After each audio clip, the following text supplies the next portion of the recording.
Heath narrated. You're going to recognize his voice. I'll probably splice it in right here. Special Operations is an overarching umbrella.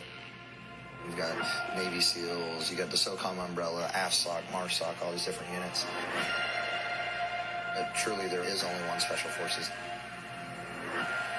That's the U.S. Army Green Berets.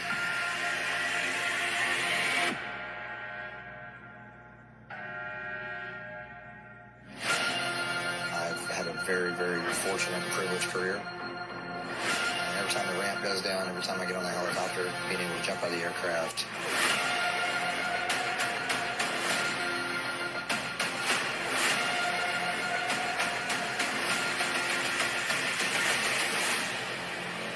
this is not a job to me, it's a dream.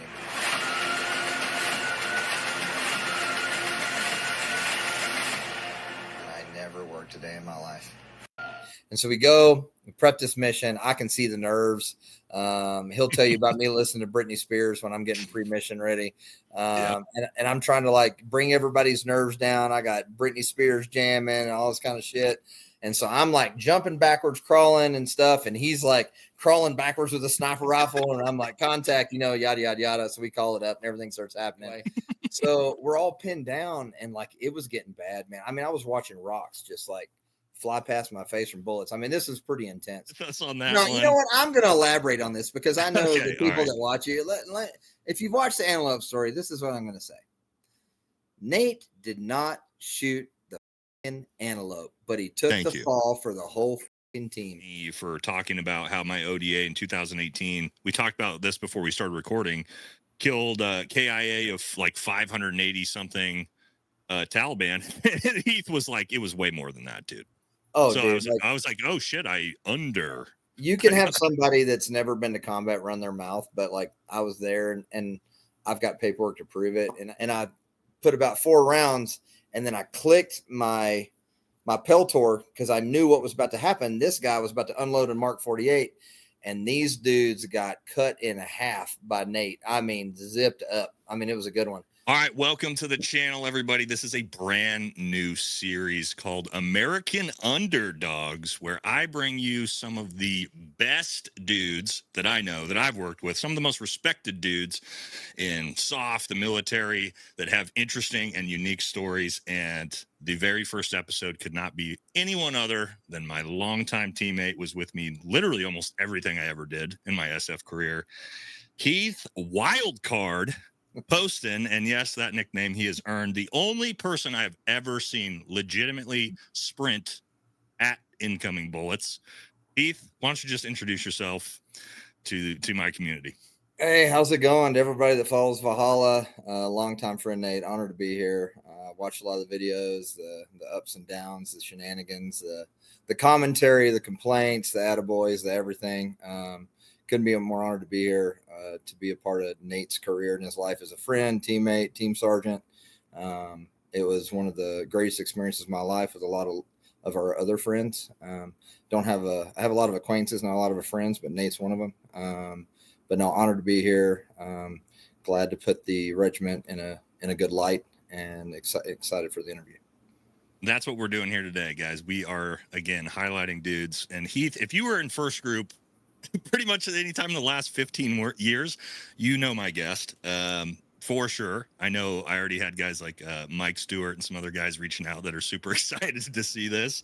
So why don't we start? So what we're going to do, guys, this is supposed to be a lighthearted show, team room banter. As you see, we're both going to have some whiskey, we're just reliving glory days like high school athletes right now is really what we're doing. It's going to be fun. Heath is going to tell you some funny ass stories. I'm going to tell you some funny ass stories about Heath, and we're just going to have a good time. All right. So why don't we start at the beginning? Childhood, why'd you join the military? Because I mean, like almost every SF dude, you've got a unique story there too. Yeah. So I didn't come from a whole lot. I came from, I had everything I needed as a kid. I won't say anything less about my parents.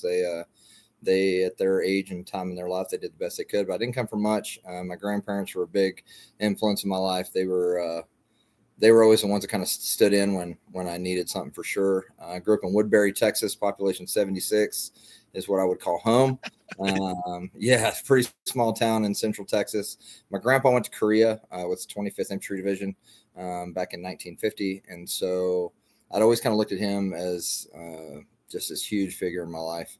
And I started to get toward the end of high school, had a pretty tumultuous junior and senior year, a lot of family dynamics that just weren't good. My father lost his fiance to mental health in my senior year. Mom was having some struggles, with her marriage and things like that. And I knew I was kind of on my own and didn't have any backup. And that's no fault to them at all. And I knew I needed to do something with myself to take that next step. So, again, I'd looked at my grandpa all my life as this hero. Didn't talk about the war a lot until after the military. And then he talked to me quite a bit. So, the only instruction I got was, Heath, don't be a grunt. And I'm excited for you to join the military. That's exactly what you did. And so I went to Cleburne, Texas, and I enlisted, and I came back, and my grandpa was like, so what'd you do? And I was like, I'm going to be a grunt. I'm going to Hawaii. And he's like, I told you not to do that. And I'm like, I know, but it looked really cool in the video. I'm going to be an Army Ranger. And he was like, oh God, what are you doing? So that's kind of how it started. I had this dream of being an Army Ranger at the time. I didn't have the opportunity to go to the Ranger Regiment. So I went to 25th ID, and that's kind of where I started, and cut my teeth, went to Ranger School. And then you kind of start getting the cyclical. Whoa. You don't sell yourself short to the viewers. You went to Ranger School as an E3, right? I did, for a few reasons. And I'll tell, we can go funny story up front on that. So regardless of my DD-214 or anything that, my wife may or may not put on the wall in our new home, I was a knucklehead. I had some growing up to do. E1 to E4 was a tumultuous time in my life for sure. I had some phenomenal leaders. One of the best is Sergeant First Class Mike Autier. He passed away about 3 years ago from pancreatic cancer. He was my drill sergeant, and then he was my platoon sergeant. So anybody in the military can probably relate to that. It was a rough upbringing in the platoon. But a couple Article 15s, got a little wild. I was really good at work, man. I got more off days for a perfect uniform than anybody I know. But I also got in trouble more than most people I know after 5 o'clock, 1,700. So like most of us that were little knuckleheads in the infantry, we were kind of all the ones that ended up going to be Green Berets. It's kind of funny how that works. Well, not me, but you guys. Yeah. Yeah. So I was PFC Ranger, or known as PFC Ranger by a lot of people in the 25th ID. Got super lucky. Had some Dave Carnes, in case he watches this video, as my pre-ranger instructor. Got me to Ranger School as a private. There was some work to be done for that. Unless you were in the Ranger Regiment, you couldn't do it. So I went to Ranger School, cut my teeth, grew up a little bit, and that's kind of where this track started in my life. All right, so you're in the infantry, and we're gonna get pictures up throughout this whole thing because I know and I want to get into you deploying first 1 or 2 deployments in the infantry. Yeah, I did 2. Yeah, I did 2 to Iraq in the infantry. I'm going to show you guys a picture of the Humvees he used to fucking ride around in. Those of you guys know the early days of Iraq. No, thank you. So like a little bit, maybe tidbits of deployments to Iraq as a young dude, what that was like. Yeah, man. So my first trip, we watched the 9/11 private Poston. Actually, before I went to Ranger School, PV2, I believe. I was living in the barracks. My mom called, said, "Hey, you got to turn on TV." We all know what happened after that. Went downstairs. Pallets are at the unit. We were on DRF1, which doesn't mean a lot unless you're in, alert status for JSOC or even SF. Even though we don't rapidly deploy like that, it would have been a little different. But in 25th, we prepped as you should, being on DRF1. I ran downstairs with my ABNC bag and rucksack and all that stuff and packed it up. Come to find out, we pulled a little gate guard after that because 10th Mountain 101st got to go. So I learned how to search cars for a little bit, and then we went to Iraq right after the invasion.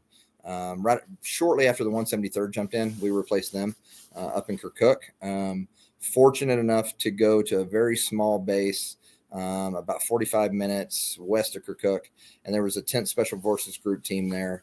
Team Sergeant, legend in 10th group. I mean, legend. And a lot of other things probably. Pat Flatley, I actually get to hang out with him in Colorado now. One of the largest mentors of my life. I mean, this guy was a team sergeant. I was a private. I mean, there's no other aura that can just impress you when you're a private, So I actually did a tryout, and a couple buddies of mine, one ended up going to Delta Force, one was in 3rd group. Another one was in third group, and then myself. We all, and then another first grouper. So there was 4 of us that ended up going to that team. We did a little tryout on the base, and I got attached to 10th group for about 6 months of the deployment. And that's probably where the trajectory started, if you were to call it a trajectory, for me to take that next step. Well, that's great, because that was literally the next question, is what made you decide to go to SF? I mean, you were in SF, what 10, 15 years almost? 16, about 16 years, something like that. Yeah. So, yeah, I mean, there we go. From so Q course perfect. to finish, yeah. That's an obvious, that's so many infantry guys I've talked to that were like, especially in the early days, were like, we worked with the 10th group team or whoever. And it's like, yeah. Well, that was before, if you remember our 2018 trip, and a lot of my other ones before you were on the team, we had those uplift forces, as we called them, the 82nd, right. Whatever they may have been.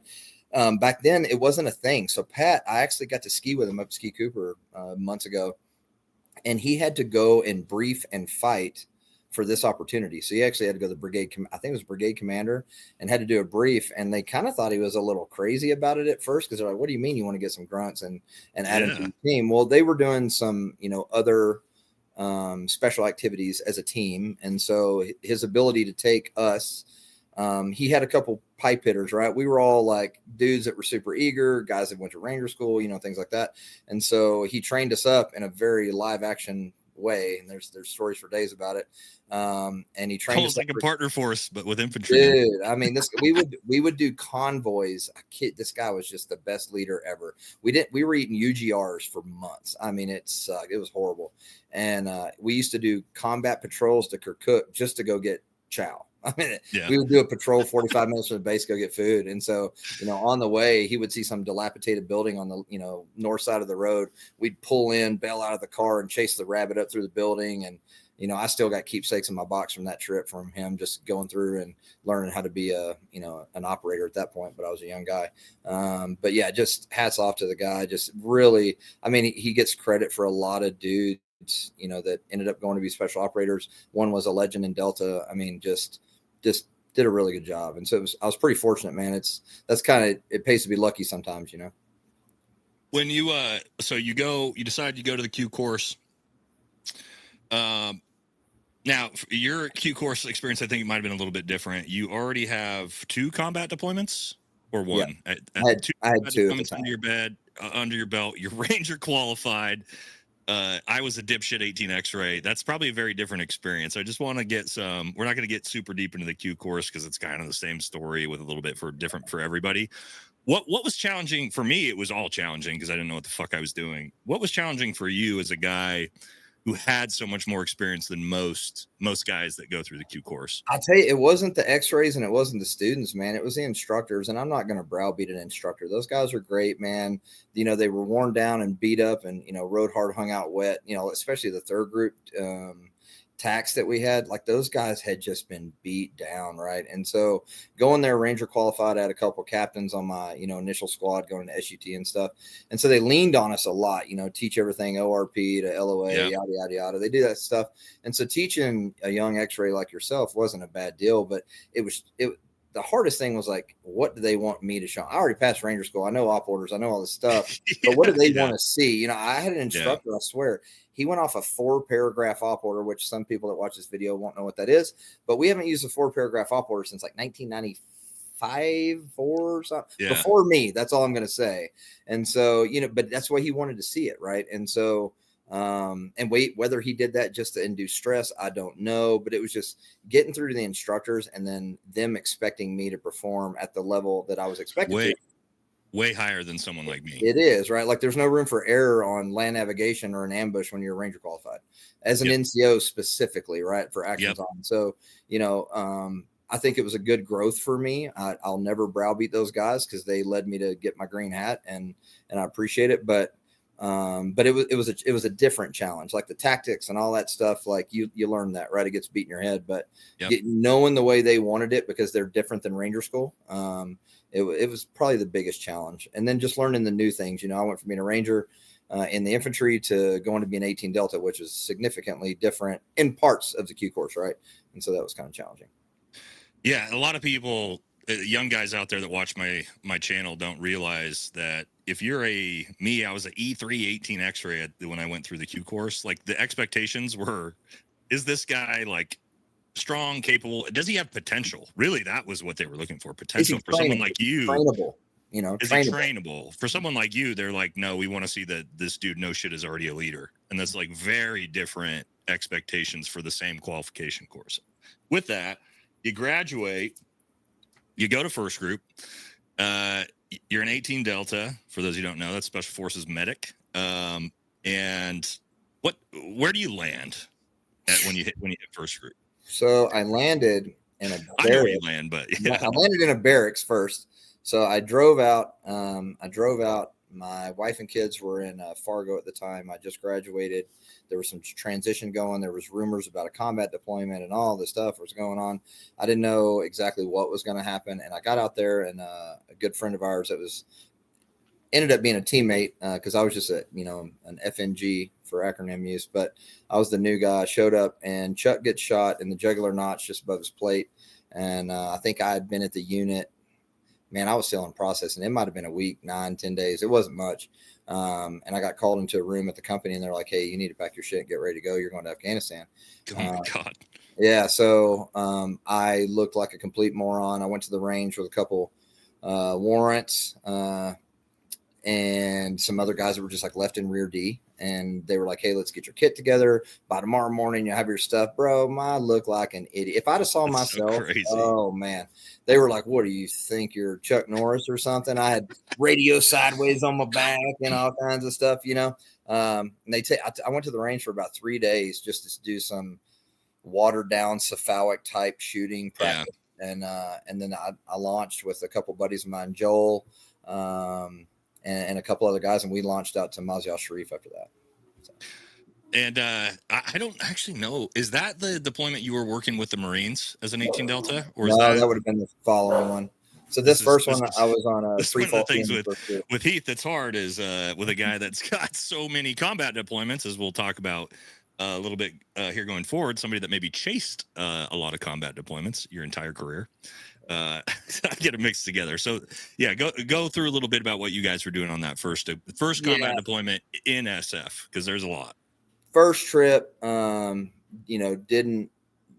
know much. I went out there, met the team. The team had already been hitting the grind for about 6 months. They got extended. I think it was a voting. I want to say it was a voting thing that they got extended for. And so they got extended. So Afghan elections. Yeah, it was an Afghan voting thing, if I can remember right. Yeah. And so the team got extended. It was one of the teams that did. It was a pretty rough trip. There's a lot of legitimate combat operations going on. This was 2010.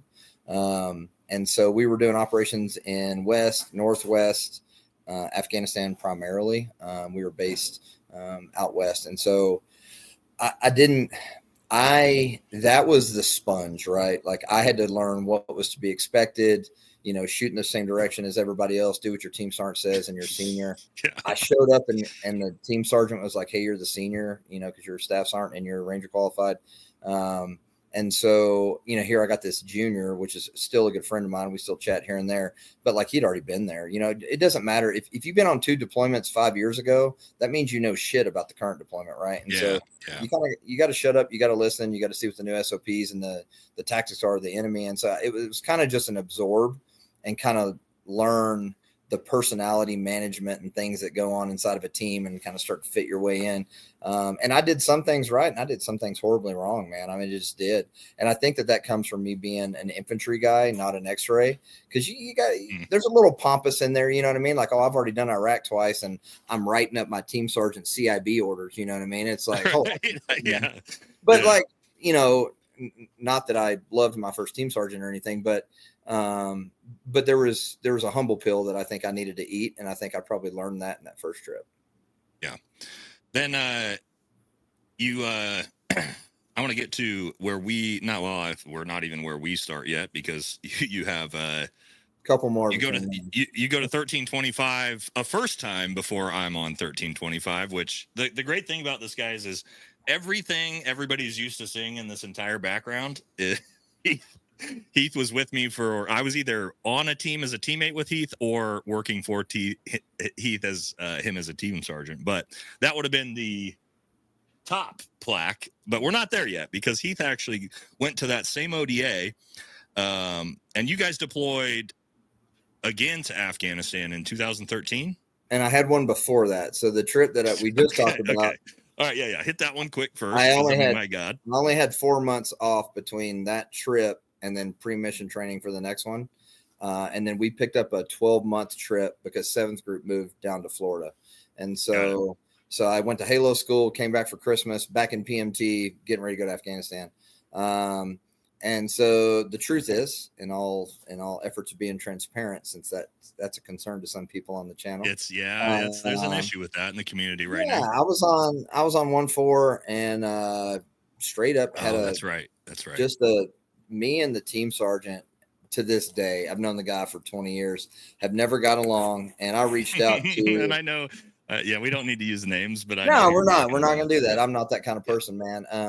He was a warrior, and I will never say anything less about the guy in combat. He was a warrior. Me and him just didn't mend.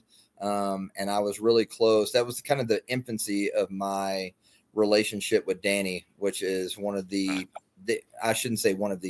biggest mentor of my special forces career is Danny. And people that know him, that know where we're at, where we came from, you know who I'm talking about.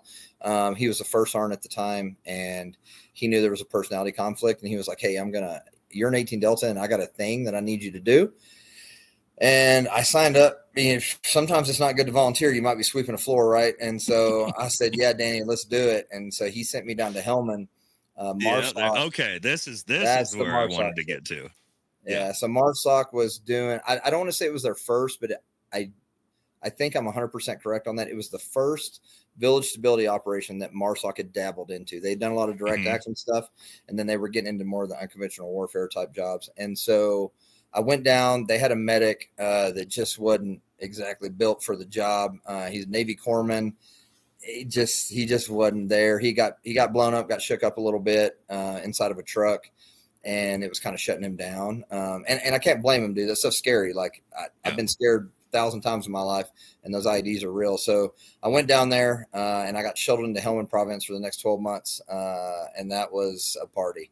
That was you. That's when you guys were the Musa Calais stories, right? Yeah. So that's Musa Calais, Northern Kajaki, Northern Helmand province, wow. For those of you who don't know, I didn't get to go to Musa Calais, but from all the guys I know, including Heath, that told those stories, that was the literal Mad Max of Afghanistan. It's the shit they make movies about, man. I mean, I feel fortunate for living the experience and surviving. I don't know how many casualty feeder cards I did for Purple Hearts that year, but it was a lot.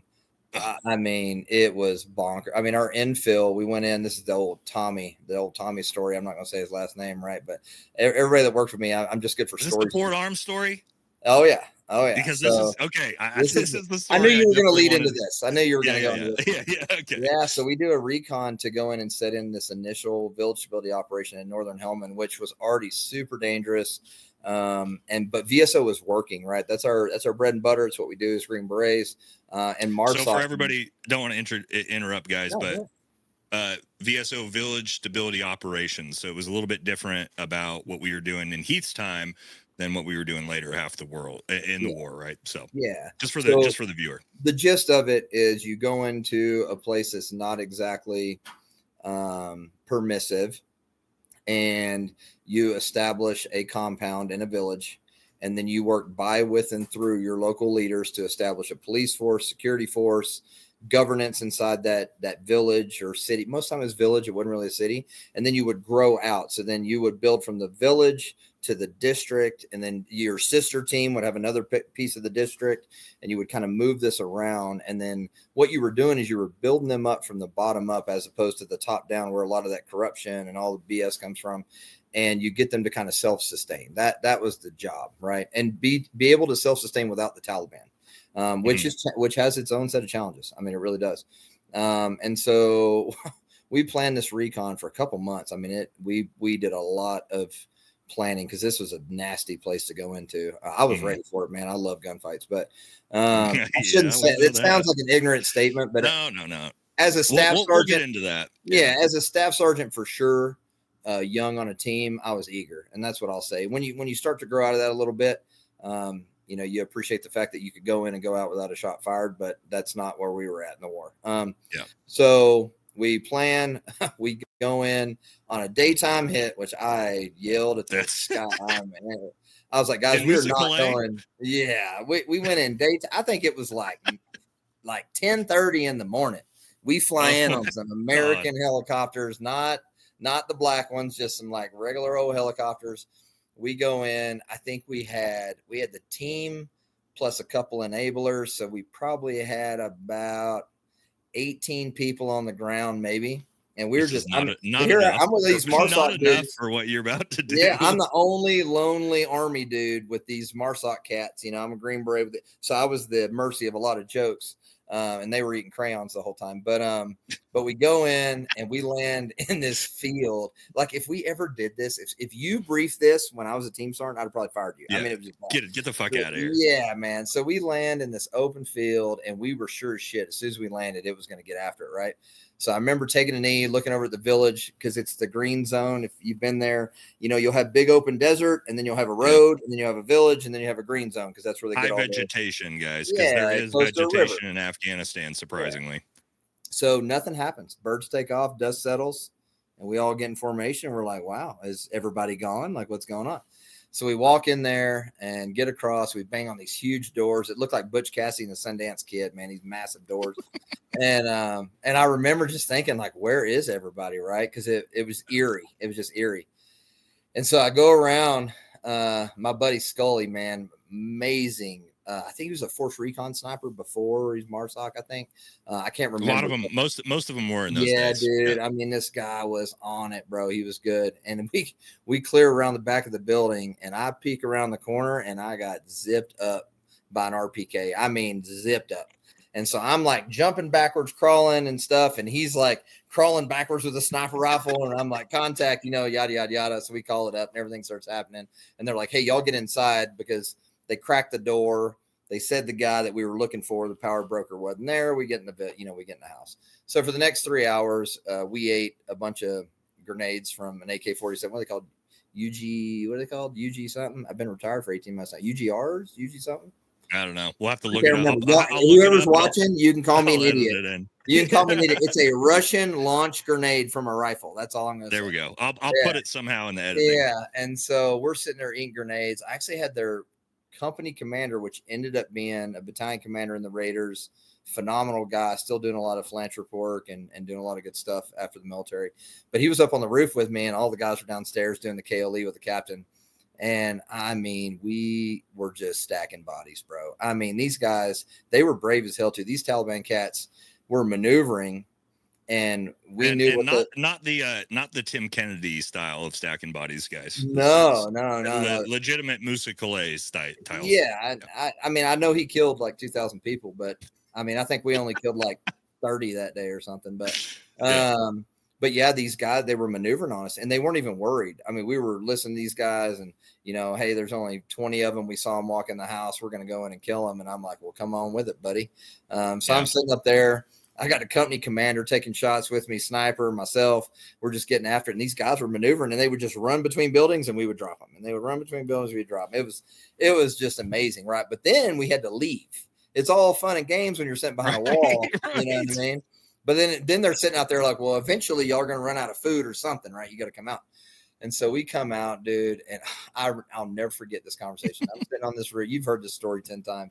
I've told this story as if it was mine as a joke before. I don't know his first name, because his first name was Major back then. He ended up being a lieutenant colonel. But the company commander, I look at him. I'm like, sir, we're going to wait for period of darkness, put our night vision down and go. And he's like, no, Heath. Why we do that? And I'm like, I don't know. It sounds tactical, And he's the like, most Marine shit ever. Yeah, bro. And he looks at me and he goes, plan your dive your plan. Hoorah. And I was like, yes, sir. Let's do it. So we come downstairs, man. And here we are eating all these damn grenades and shit. We're just going to walk out these doors. It's like 1:00 in the afternoon. I mean, it is not, this is as dumb as it gets, but I get, and like, now that I think about it, he could have had a lot of other considerations I didn't know about, Right. aircraft, whatever, And so we walk out and these doors just open up. And I come out and I'm like, we're about to just get after it, man. I'm just fired up. And my knees were still good back then too, so I was good. So we get about 20 meters out, bro, and all hell breaks loose. I mean, not a shot fired from us because we're just trying to find the deepest hole to get in. I mean, it was shitty. And I'm sitting in a ditch and I'm looking at my buddy Red Bear. If he ends up watching your video, man, he's a big skydiver now and stuff. But I look over at Red Bear. I'm like, this is where we're going out, bro. This is it. This is it, man. He's like, quit laughing. I laugh when I get in gunfights. Guys, I've seen it. Yeah, I've seen it. Coping mechanism. It's not because I'm being tough. But I'm giggling. I'm like, we're going to die today, buddy. We're going out. And he's like, quit laughing, Poston. Anyway, so we're all pinned down and like it was getting bad, man. I mean, I was watching rocks just like fly past my face from bullets. I mean, this is pretty intense. And I look over at Tommy, and this is everybody on the video doesn't know, but this is where I catch hell for my storytelling because everybody knows who Tommy is and his last name. But anyway, he looks and he's like, Heath, we got to do something. I'm like, yeah, let's do it. And he goes, you want to do something dumb? I'm like, let's go, buddy. He's like, grab 2 grenades. And so I grab my grenades and pull the tape off of them, and I'm prepped. I dropped my rifle at this point. He's just hanging on me. And I'm like, what are we going to do? He's like, we're going to take care of this machine gunner. I'm like, let's go. 1, 2, 3, cover and fire. We go. And here we go. And we made it maybe 10 yards. And we got lit the hell up. And I'm hiding like in a fetal position under a clay pot drying in the sun because I thought that was going to stop a bullet. And we were getting shot to shit, man. And then finally he's like, I think we made a dumb idea. I'm like, yeah, this is real stupid. We got to do something else. So we keep moving. We throw grenades around the building, take care of the first threat, and it gives us a little breathing room. And then the team chief, man, I mean, this guy, he's the most force recon son bitch I ever met in my life. He stands up at port arms. I mean, like Iron Mike at the statue, bro. Port arms. He's like, follow me. And I'm like, this is some infantry shit. I'm down, bro. And here we go. We run across Route 611. That's the big road goes into Helmand. And we head out into this open area and did something I never thought I would do, even though my first team sergeant made us train on it.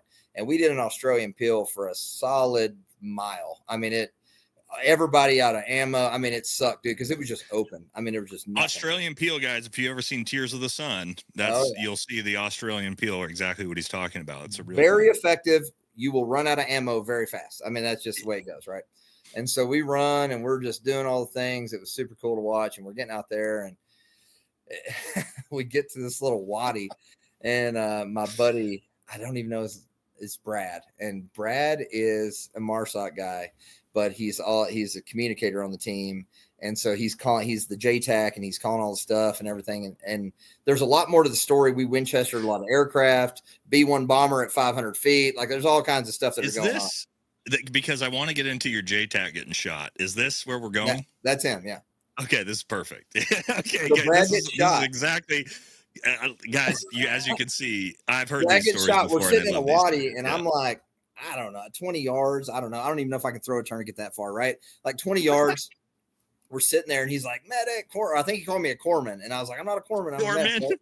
And he's like, corpsman. I'm like, what's wrong? He's like, I got shot. And I'm like, well, you're still talking. I'm like, are you good? Yeah. He's like, I shot my leg. And I throw him a tourniquet. I just toss it at him. And it like lands. And I'm like, put your tourniquet on. I'll get to it in a minute. And he's like, what the F, man? Like, he's like screaming at me and shit.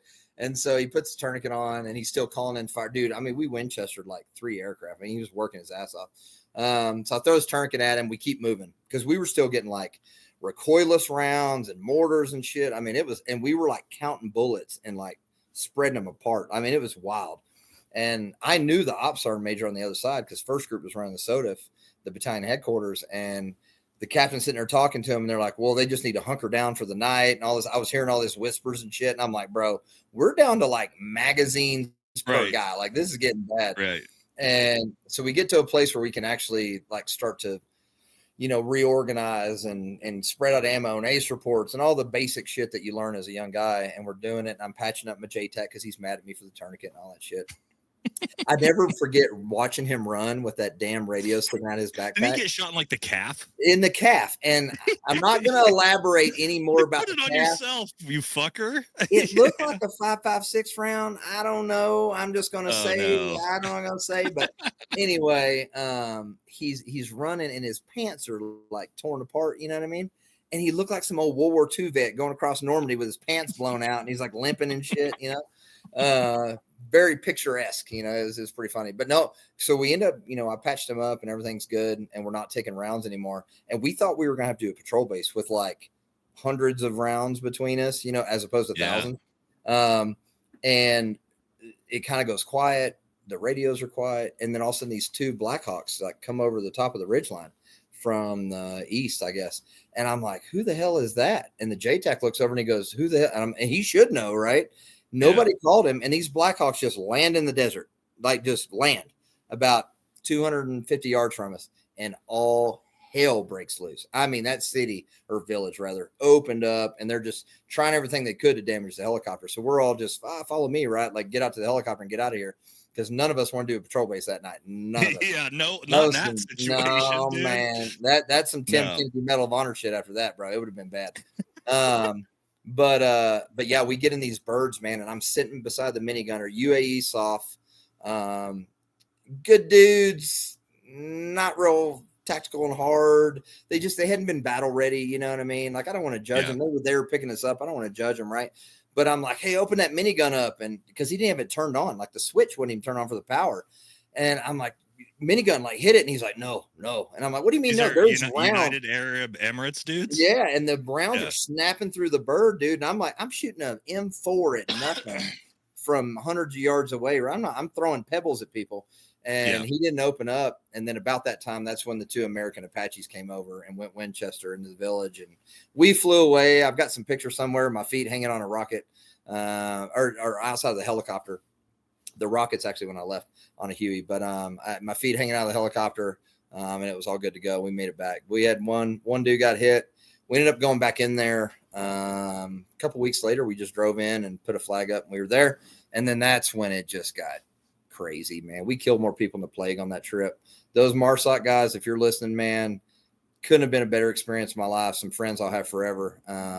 Great trip, man. It was good. Yeah, those were two of the stories, the Port Arms story and your JTAC getting shot story that was on my list. So we got through those. Again, guys, this is the reason why I wanted to do this first episode with Heath. This isn't TK and Trek stories. Like I've worked with Heath for a long, long time. These are real fucking stories, and there's guys like this out here who did this shit for real. And now we're gonna move into you come off that. Let's get into you get to 1325, which was the ODA I eventually ended up coming to. Your first trip on that. You come from that. You haven't gone to Hawaii to do your broadening assignment. The broadening assignment yet, right? So you come to 1325 dive team at first group with most of the guys on the team or who I ended up working with eventually. That was 2013. Yeah, and so I came back the end of 2012. I came back, and then Danny, that mentor I talked about, was like, "You're going to the dive team," and so he pulled me over to the dive team. Long story on that one, we don't have to go over, but pulled me to the dive team, and then I switched companies when that happened, right? So this company was on, this company was off. And so I came off a deployment with a company that was going right back. Don't tell my wife. I didn't volunteer, but I didn't tell Danny no. That's what I'll say. When you say a term called chasing combat deployments, Heath is the king of chasing combat deployments. JSET dodger, man. I'm a JSET dodger. Guys, this is first Special Forces group. People give me a hard time. They're like, you had one combat deployment. I'm like, yeah, I was in first group. And then I think about Heath, and I'm like, he somehow got what? One JSET. Three? Yeah, one JSET. Yeah, and one JCS. Like 1/4 the JSETs I did, but 5 times the combat deployments. So you get to the dive team. You, like me, you don't get to go to dive school, right? Well, no, yeah, neither of us. I did. That was like half our team. Half our team didn't go to dive school. Yeah. So before that 2013 trip, we didn't do a pre-scuba. We did one on the way back, and then on the one on the way back, I went through pre-scuba, but then I had a knee surgery. Yep. Same post combat deployment. Like I just blew it out. And that's, I mean, it's a shitty excuse, but I think that was my 4th knee surgery. I tried hard. I never went to the gunnel. It's the For all you divers out there, I never went to the gunnel. First of all, Heath, it's not a shitty excuse because it's my same excuse. So I had the same thing happen, but also not that rare. I was talking to Brent Tucker about this when I was on the Anti-Hero podcast. He's like, "Did you go to dive school?" I was like, "Nah, I wasn't able to because of the war was going on." And he was like, "That's super common." I think we had.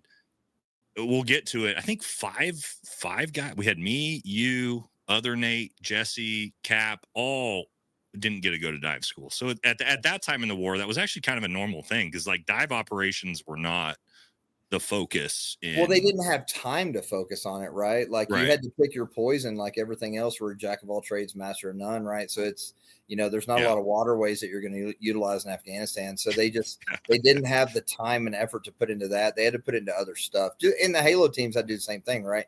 And so there was no depending on what unit you were at and what your rotation was, it just depended. And those, I mean, I was in Afghanistan from 2009, 10 to 13, like every year. Every year. And so you had to pick what you had to focus on. And that was tactics and shooting. So, and I even remember, I mean, Sergeant Major, well, I can't say last names, but, I mean, that was literally a directive of like, you guys aren't going to dive school. You're going to get ready to go to war, PMTs or whatever's going on. So you get to 1325, you guys do another trip and you're doing VSO. Again in 2013, right? Pays to be a winner. We got the shittiest VSO there was, man. Brand new, shitty location. Phenomenal team. I mean, Eric. I'm going to say his last name. Eric. We can't say last names. That's right. The best team sergeant of my life. Learned so much from Eric's him. A great dude. Didn't appreciate him until he was gone, right? And he's still alive. He's not gone. But he just actually retired. But yeah, I went to Eric's team, and it was great, dude. VSO. I mean, we were pulling well water up to take bass, man. Like picking out where the rats ate the ketchup packet, throw that one and then eat this ketchup packet. Like it was great, man. And that was right before VSO drawed down under Obama. That was the ramp. That was kind of the ramp up of VSO. Like we started it in 2011, 2012. It was successful, and then they ramped the hell out of it. I think I don't want to say numbers just for OPSEC type stuff in case it happens again, but many battalions of special forces operators in the country at that time, because it worked. Like it was really working. We took the entire country. Yeah, we were running everything, man. It was good. And I get this comment all the time that's like, you guys lost to people in sandals. I'm like, we didn't really lose. I mean, we kind of just politically gave the country back. Yeah. And even you guys at that time, you had taken the entire country in VSO. I was in the Q course at the time, but I mean, like you guys had taken almost, I remember we'll get into our trip in 2018 in Terran Cot and everything. We were taking back areas you guys had already taken. I mean, like I took, I was with you and TK when we did that body recovery, that compound where those guys that died, where we did that body recovery. The SEALs had that locked down. The SEALs had it locked down in 2013. You know what I love about that story, and we're going to get to it. You know what that compound is? That's the compound that Tim Kennedy's big convoy story ended at. That was Fob Anaconda. He went to his whole story. We'll get it. Let's pause. Let's pause, and we'll get to that when we get to the body recovery story, because that story, I want to get into that story. It's a great story, but for the viewer, his convoy story about how he saved Khazaruzgan from the Taliban. Yeah, me and Heath actually literally went to that compound. So we killed a few. We killed a few Taliban on that one. Yeah, let's pause that one from now. But I mean, that deployment was pretty kinetic too, because I mean, Dick got shot in the head on that one. It was hot and cold, right? So right after we got there, Eric told me to take an op. We were doing some other stuff. A lot of people were looking for Bo Bergdahl. There was a lot of things going on. And we were kind of out east. And so I took the team out and he told me Heath, don't go get in a gunfight. And I was like, okay, I won't. That's not doing it. As worst person ever to say that too. I did not start the gunfight, to be clear. My captain was drinking chai and I was watching him do such while I was pulling security outside, letting him do his job.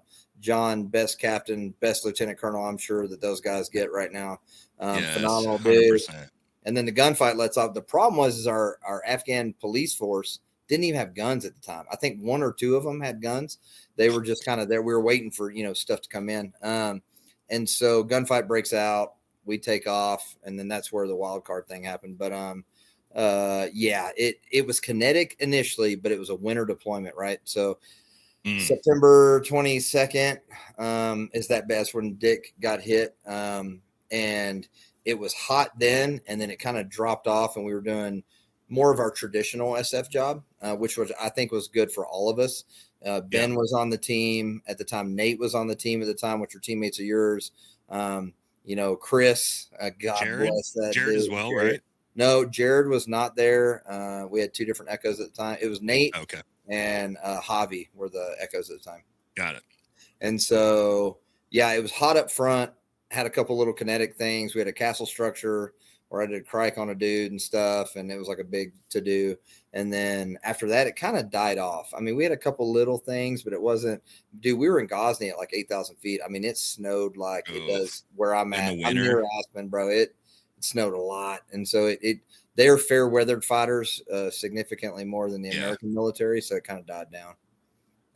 So you then go on, which your broadening assignment, which is super cool. You go to was it Hawaii?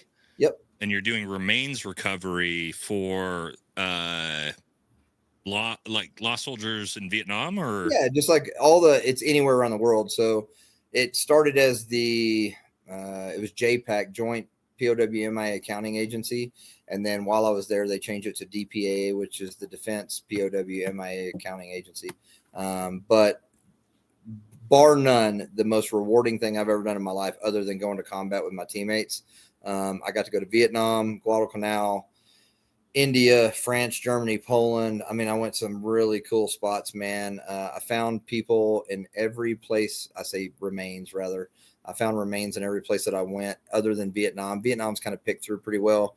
A lot of the real quick, because I had never heard of this before as an actual military job, so the viewer might be interested in this. What this actually is. Like, there's an actual remains recovery unit in the military that you did that actually go and try to find POW remains and things like that. When I was there, I think when I got my first in brief, I think there were still 55,000 Americans that were still missing in action or unaccounted for, right? 55,000? 55,000. And so, and to anybody that's interested, we're the only country in the world that actively does, with a full-fledged agency, does what we do.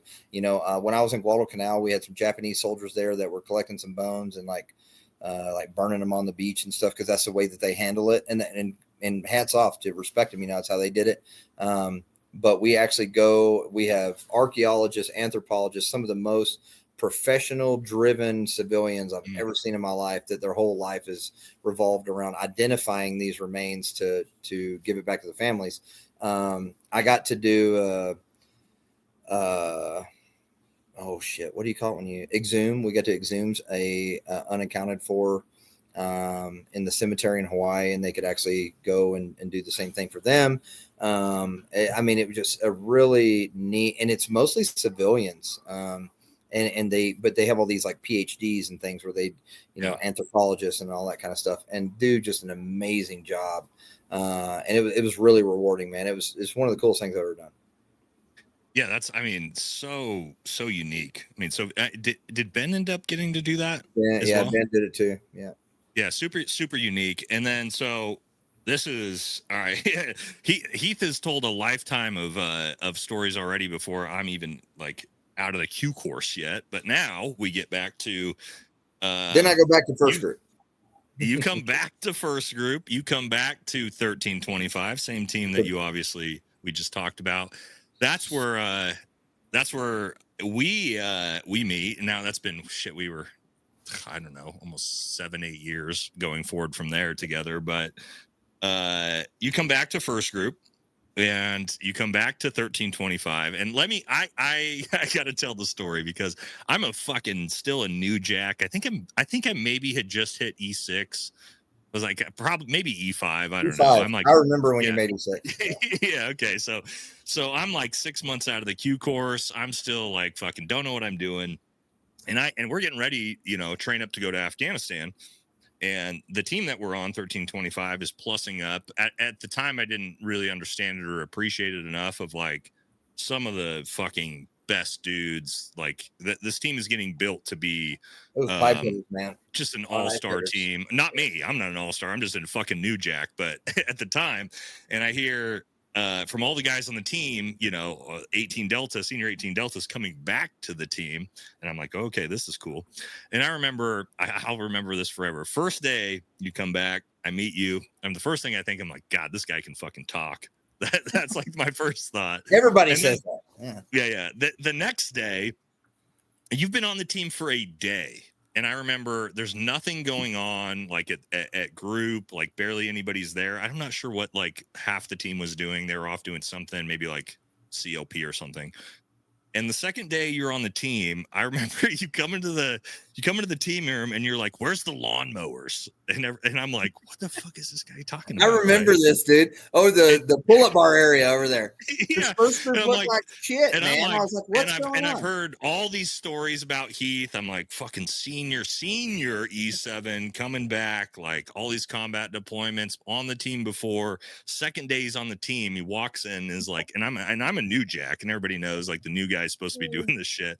It's like, where's the fucking lawnmowers? And I'm like, I don't know. And then like I see him outside mowing the lawns of first group, not just like our team room, but like you're just back like mowing the fucking compounds, just like doing work while nobody's there. And I remember thinking to myself, I'm like, holy fuck, like this guy is on another level of work ethic. Like there's no reason for him to be doing this. And he was just E7's clean the toilet in the company, man. You know what I'm saying? Like, hey, you got to set the example, dude. And it just looked like hell. I was like, what the hell's going on, man? And so that was like, I think all the young guys on the team got a quick reality check of like, oh shit, like this is not a joke. We're going to be fucking working, which ended up being great. But I want to get to, let's see, God, there's so many stories. We could do, let's skip, like I've told the Antelope story and PMT and everything before, but for those of you who heard the Antelope story, we can go over it quickly. Yeah, Heath was with us on that one. You know what? I'm going to elaborate on this because I know the people that watch you. If you've watched the Antelope story, this is what I'm going to say. Nate did not shoot the fucking antelope, but he took the fall for the whole fucking team. And so here's the truth, man. So it happened. I haven't told anybody that. But... No, man, I'll fucking tell the whole world right now. So Antelope gets shot on a sniper training event. I'm not going to go into what we were doing because that's wrong. But we were doing some advanced sniper operation stuff. And Antelope gets shot. I go downstairs. Team Sergeant is like smoking and joking down at the four-wheeler.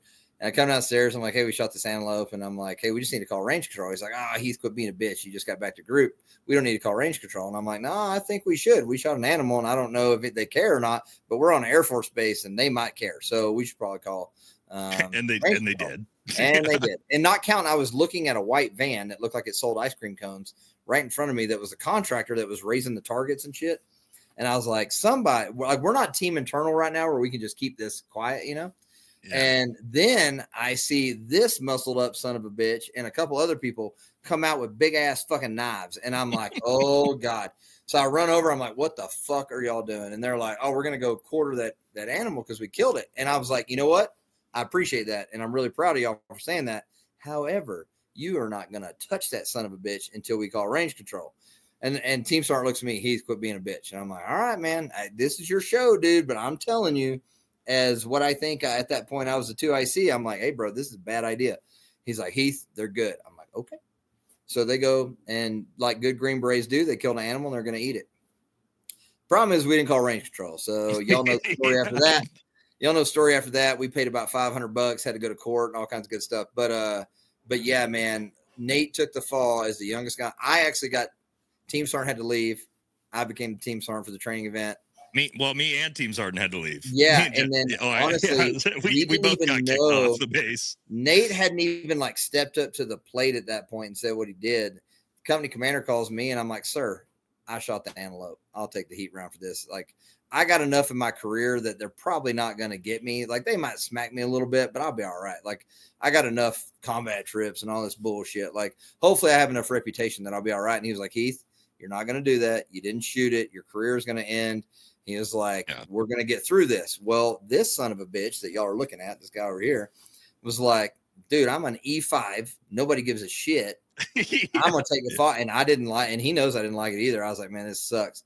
And he took the damn fall for the team, stood up in front of a judge like a grown ass 40-year-old man. And he was like, not 40, and was like, sir, I did it. I made a mistake. We should have done this, this, and this, this, and that. We're willing to make it better. That judge thought, she was like, why are y'all here? She threw it out, dude. Yeah, she was like, why are y'all here? He kicked out all the drug addicts and shit first. We're all sitting there with a green berets in our pocket, and Nate took the fall, man. And I'll tell you, man, of all things that you've done, right, wrong, or indifferent, you earned a lot of friends that day, dude. Like that. And how many of us sat there just feeling disgusted that our junior E5 was like, I got this, man. No big deal. And it didn't affect him at all. That's because others in SF, you got to wait a day or two and something else will happen, and then you're good. Maybe I was dumb. Maybe I didn't know better. But at the same time, it was like I also, I knew how to talk about it, and I was to the judge as somebody who grew up with a hunting background. It's like, okay, we'll figure this out. You know what I mean? So that general, that general that sent that email about asking us how the deer tasted. You remember that? Oh, that was General Tovo. He's you said his name. I didn't. But anyway. No, we can because he's in charge of the Green Beret Foundation. Yes, so General hey, shout out to guys. If you I gave him an attaboy, dude. I saw him. We went to the DMOR ceremony, the Distinguished Member of the Regiment for John F. Kennedy. I was a +1 in this. My wife actually took me to this event. Katie took me to this event. She got invited, and I talked to General Tovo on we had like a dinner one night. I was like, hey, do you remember this antelope that got shot in New Mexico? And he's like, I do. And I was like, that was my team. I was like, that was my team. And he was like, why the hell did I have to know about that? I don't know either.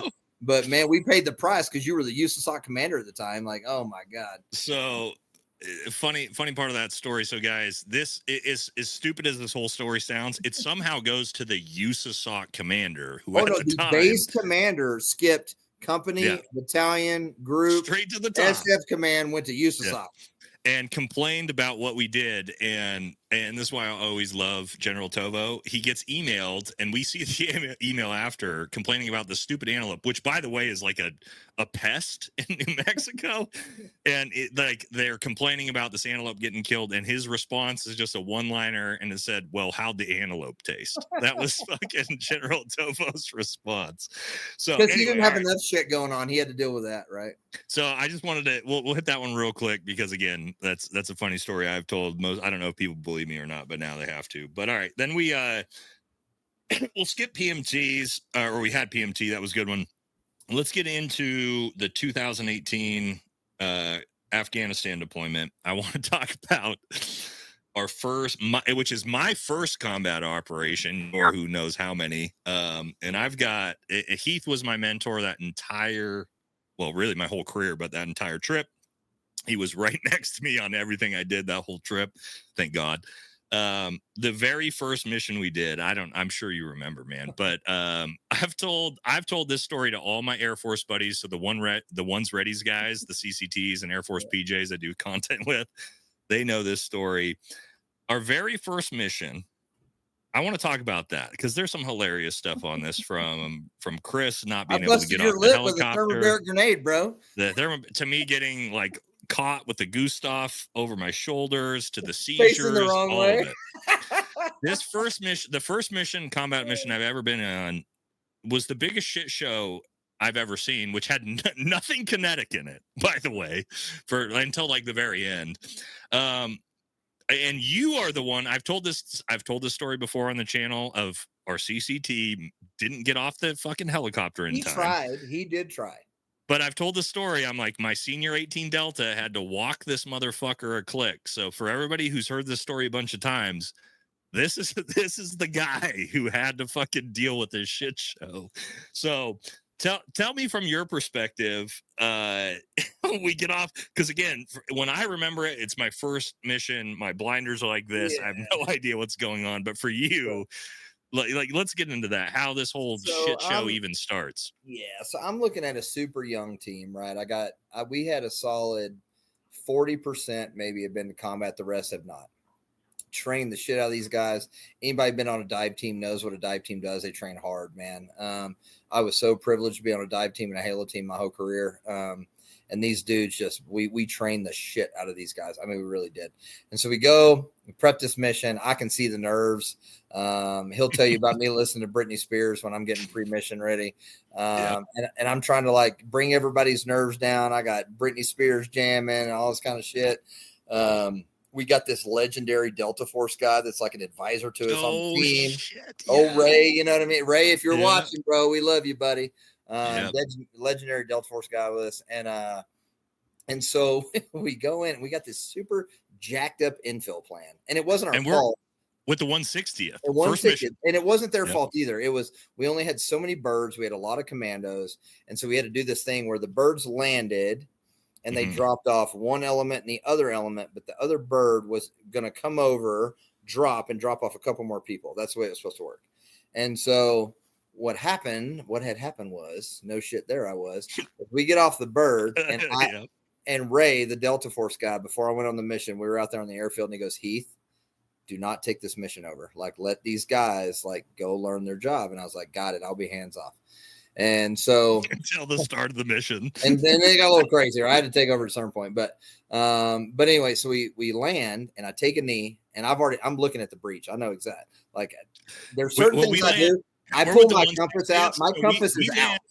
We land on the X, guys. Like I get off the Chinook and I'm like, 10 meters away is the first building. 160th, best pilots in the world. I mean, they crushed it. And I'm looking at the breach and my senior Bravo looks over and he goes, hey, Heath, where's the breach? And I'm like, it's right in front of us. And I just like lays it with the target, or I lays the target. And he's like, all right. I'm like, hey man, take a breath. He's like, all right. And then I look over and there's this guy with all this shit hanging off his kit. I mean, just antennas and shit everywhere. And I look over and I'm like, why the fuck is he here? Because he was supposed to launch over and go to the captain, right? We had to be with the ground force commander because he's the JTAC. Yeah. So the captain, I think, had got off. And he went to get off and he got caught up in his cables he was hooked up to the ICS to talk to the pilots. He couldn't get off and 160th don't fuck around, man. They left. Nope. And so they drop him off with us. And I'm like, motherfucker. A kilometer away, dude. And we are not in a good spot. We are just not in a good place. So I look over, I got all these young ass dudes that have never been to combat. I made the most non-tactical fucked up decision I've ever made. And I'm like, all right, check it out, guys. Y'all are going to hit this compound.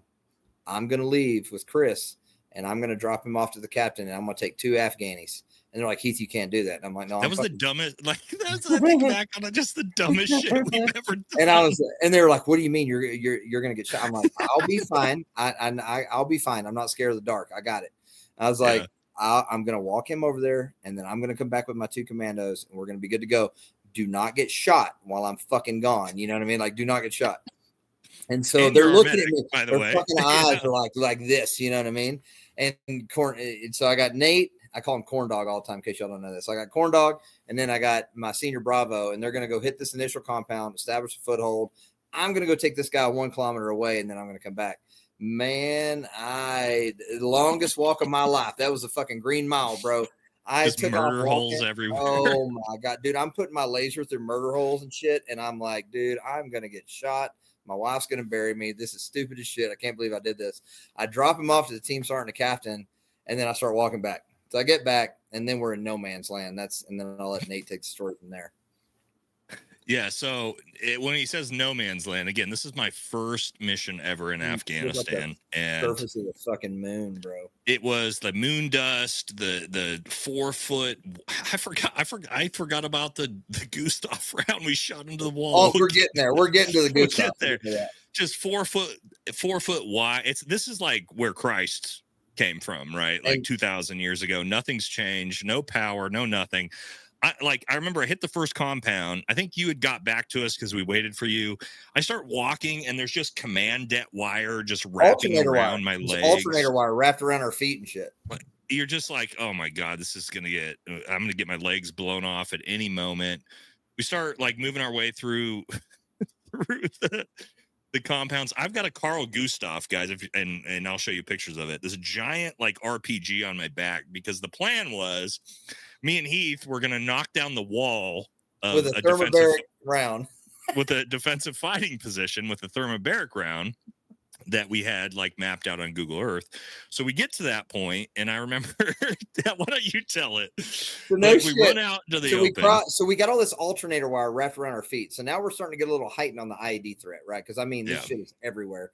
And so this specific place that we were going had been very, very kinetic for like 15 fucking years at this point, right? Like crazy. Yep.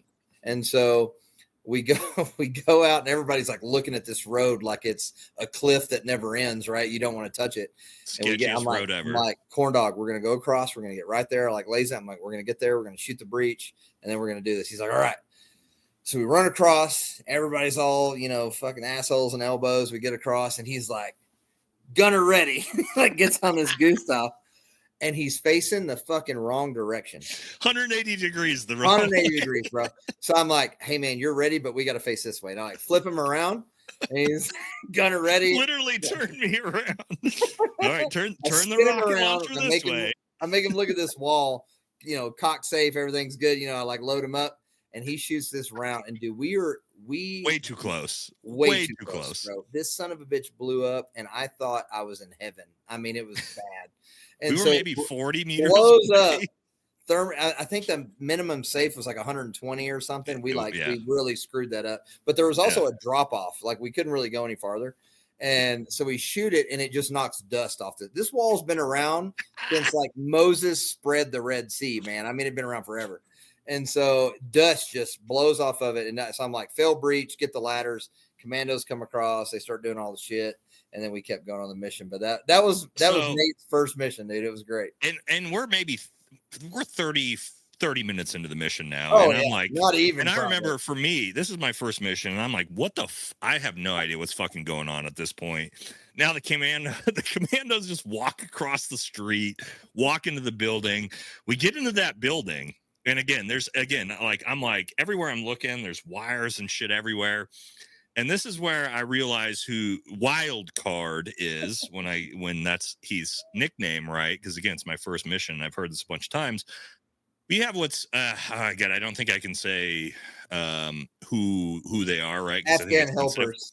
Yeah. Afghan helpers who sweep for us, make sure we don't get our legs blow off with the mine detectors. We're supposed to always, and this is what I'm trained for the last 9 months, always make sure you have your Afghan helpers with you wherever you go, right? We're 30 minutes in, some shit pops off, and our mine detector guys go one way, and Heath's like, we got to fucking go this way, to me personally. And I'm like, what about our mine guys? And you're like, don't fucking worry about it. And I'm like, this goes against everything I've ever learned about getting my legs blown off in the last 9 months of training. But I did teach you to step on organic material that hadn't moved. So always walk on rocks and shit. You know what I mean? Like I taught you all that other shit. But he's like, no, we're going. Don't fucking worry about it. And I'm like, that's not what I fucking learned for the last 9 months. Stay in my footprints. Follow me. Yeah, that's what she said. You're like, just follow me. And I'm like, okay, well, all right. Yeah, sure. Why not? But we start moving through. We get to a wall that you got stuck in. No, we get to, the wall I got stuck in. Oh my God. So Heath climbs over this little, it's like a 4 foot high mud wall. Right. He climbs over it. He's good. I go to climb over it, and I get one leg over, and my nuts are now on this thing, and the ground collapses beneath me. And I got this giant Carl Gustav on my back, and I'm up here, and I can't fucking get off. And I think you had to come help me. There's like this fucked up alley that we went to. So you're like hanging in and out of an alley like this. Yeah. He had to come and like carry me and pull me up out of this thing. We're like making our way through again. This is like the most fucked up. It's like Mad Max, dude. Like that's how I think about it. It's like the scene, like this, the desert scenes off of Mad Max. We get to. No, this is like this is also where the seizure same night. Yeah. So we finally get to the LOA, which ends up into a big green zone. Yeah. And this is where we actually start taking gunfire. which I want to tell a funny story. I get up on top of this roof with an Afghan machine gunner. Why don't you tell this? Because it's kind of embarrassing, but it was my first mission. Because I remember you being like, "You're it was okay, like you guy." and John. It was like you and John, and like we were putting in security in this compound, and so it was before the guy had the seizure.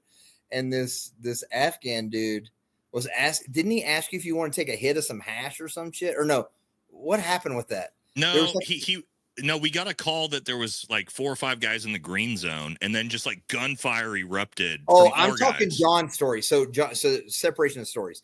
You were doing this. We were engaging in the green zone. The AC-130 was lighting it up from the top, but John was like right there, and this stoned ass Afghani was trying to give him a snack or let him. Yeah, they were smoking hash or some shit, and he's like, "Are you fucking high?" And the guy's like, "Whatever, dude." And so, and then that's when, after the fact, when it was like medic, I thought the Taliban had got around to the back of it. Yeah. And the guy was down in the breach. Yeah, the guy was in the breach. So then I run across this courtyard and I get there and this guy's just like, yoking out in a seizure. And I'm like, what happened? Because I thought somebody got shot. Like I thought, there was something going on. And they're like, no, he just started twitching. And the interpreter's like talking to me and all this shit. And come to find out, he had an epileptic seizure. So I just took Valium up in my needle, stuck it right through his uniform, and zapped him with Valium. And then we had to carry him the rest of the night because he was pretty stoned after that. But right before that happened, and this is where I say the embarrassing story about me. I was on the rooftop. Everything started opening up, and I know you remember this now. I'm like in the prone on the roof, and I'm like backing up. I'm like, oh fuck, gunfire, right? And like I'm like firing back into the green zone, and you're like looking up over the ladder, and you're like, what are you doing? And I'm like, they're firing at us, and you're like, and I'm like, is that a CIB? And you're like, no, it ain't close enough yet. It ain't close enough yet. You're like, no. That's you got to earn that one. Yeah, but anyway, so like nothing really happened on that mission, but the first mission was so chaotic. We let's see, let's get in. All right, if we go in linear, we then go into, and typically, I don't tell war stories. It's not my thing, but I've got, again, the guy that I was right next to in all these war stories. We could get into, why don't we tell a little bit about the big boy, the near ambush that we were in. Well, let's back it up to your CIB though. 603. Let's back it up, dude. Let's back it up. I forgot about that. Yeah, on 603, right? Pretty fast in succession on that trip, because that trip was very, very kinetic. Oh man, it was probably one of the most kinetic trips I had was that final one in 2018, because we had downgraded so much. The big army wasn't really doing anything other than helping us, so it was like one battalion of Green Berets running the whole country. I mean, it was just nuts. But Nate, go ahead. Well, hold on. Before we did this, because I've had a bunch of people like try to expose me for talking about how my ODA in 2018, we talked about this before we started recording, killed KIA of like 580 something Taliban. And Heath was like, it was way more than that, dude. Oh, so dude, I was like, oh shit, you can have somebody that's never been to combat run their mouth, but like I was there and I've got paperwork to prove it. And dude, I don't even care. Like I've never said I have some amount of confirmed kills, because that's stupid. Most people that say they have confirmed kills, and not everybody, I shouldn't say that, but a lot of people are just full of shit. Like it just is. Like I was never like, oh, that's number 4. Let me get a tattoo. Like I just dumb. And there's from the ODA level, we did have confirmed, because 100%, yeah. That ODA went in and killed 132 people that night or whatever. Like we went on a mission which wasn't the near ambush; it was the body recovery. The body recovery mission. 40 in the first like 5 minutes. No, it was 40 before we hit the ground from the Jack and the captain. You know what I mean? And then I walked the wrong way initially before I went the right way to the village, because it was. We'll get into that. We'll get into that mission. But anyway, to people's point, like that's not 500 people for an 8-month deployment is not 500 bad guys for an 8-month deployment in a kinetic deployment is not. You're undercutting it, in my opinion, but I don't know the official numbers, but Anybody I doesn't thought it was believe something it. around there, but even like I talked to my buddy Aaron Love, PJ, on the live last week, and he was like, "That's not even that much, bro, in 6 months." And I was like, "Oh shit!" Right? There was one other team in Charlie Company that killed about as many as we did, and it's not because we were badass. We were just in a good area to kill people. 3-5. Yeah, 3-5. The other dive team, like we were racking them up, but it wasn't because we're trying to say we're badass. They put us in a really shitty area, man. There was plenty of people to kill. Like, this is the way it goes. And with that, I mean, I don't know, I haven't really told the story. I mean, I kind of have a little bit, but I mean, I've showed the Valor Award citations of it. Obviously, almost the entire team got Valor Awards for this one, upwards of silver stars for Ben. But yeah, let's talk. Oh yeah, let's talk about how I actually got my CIB. So real quick, I've never told that. Fast in the effort, and then we're trying to keep the time so y'all keep your attention span. So we come off the helicopter in a cornfield, take a knee. We go into our initial little ORP, right, and we're gonna head out. And this freaking Afghani AD'd a 240 Bravo and almost killed Jesse. Almost into Jesse's leg. Yeah, and then we move over and we're kind of like getting our bearings on everything. We were split ops on the op, so we're letting them maneuver, and then we're gonna maneuver, yada yada yada. And we're sitting there, and everybody's got security. Everybody's doing the right thing. Blah blah blah. Nate was carrying a Mark 48, and I'm like, when you were at that point in my career, I wasn't as like watching every single little thing that's happening. I'm kind of watching like the leaders on the team and make sure they're doing the right thing and blah, blah, blah. And so I look over and everybody's getting security established, and I turn my head and I see this freaking, what looked like a deer coming out of this little open area, right? Yeah. And I'm like, what the fuck is that? And I put my scar at it, hit a laser on it, and I put about 4 rounds, and then I clicked my Peltor because I knew what was about to happen. This guy was about to unload a Mark 48, and these dudes got cut in half by Nate. I mean, zipped up. I mean, it was a good one.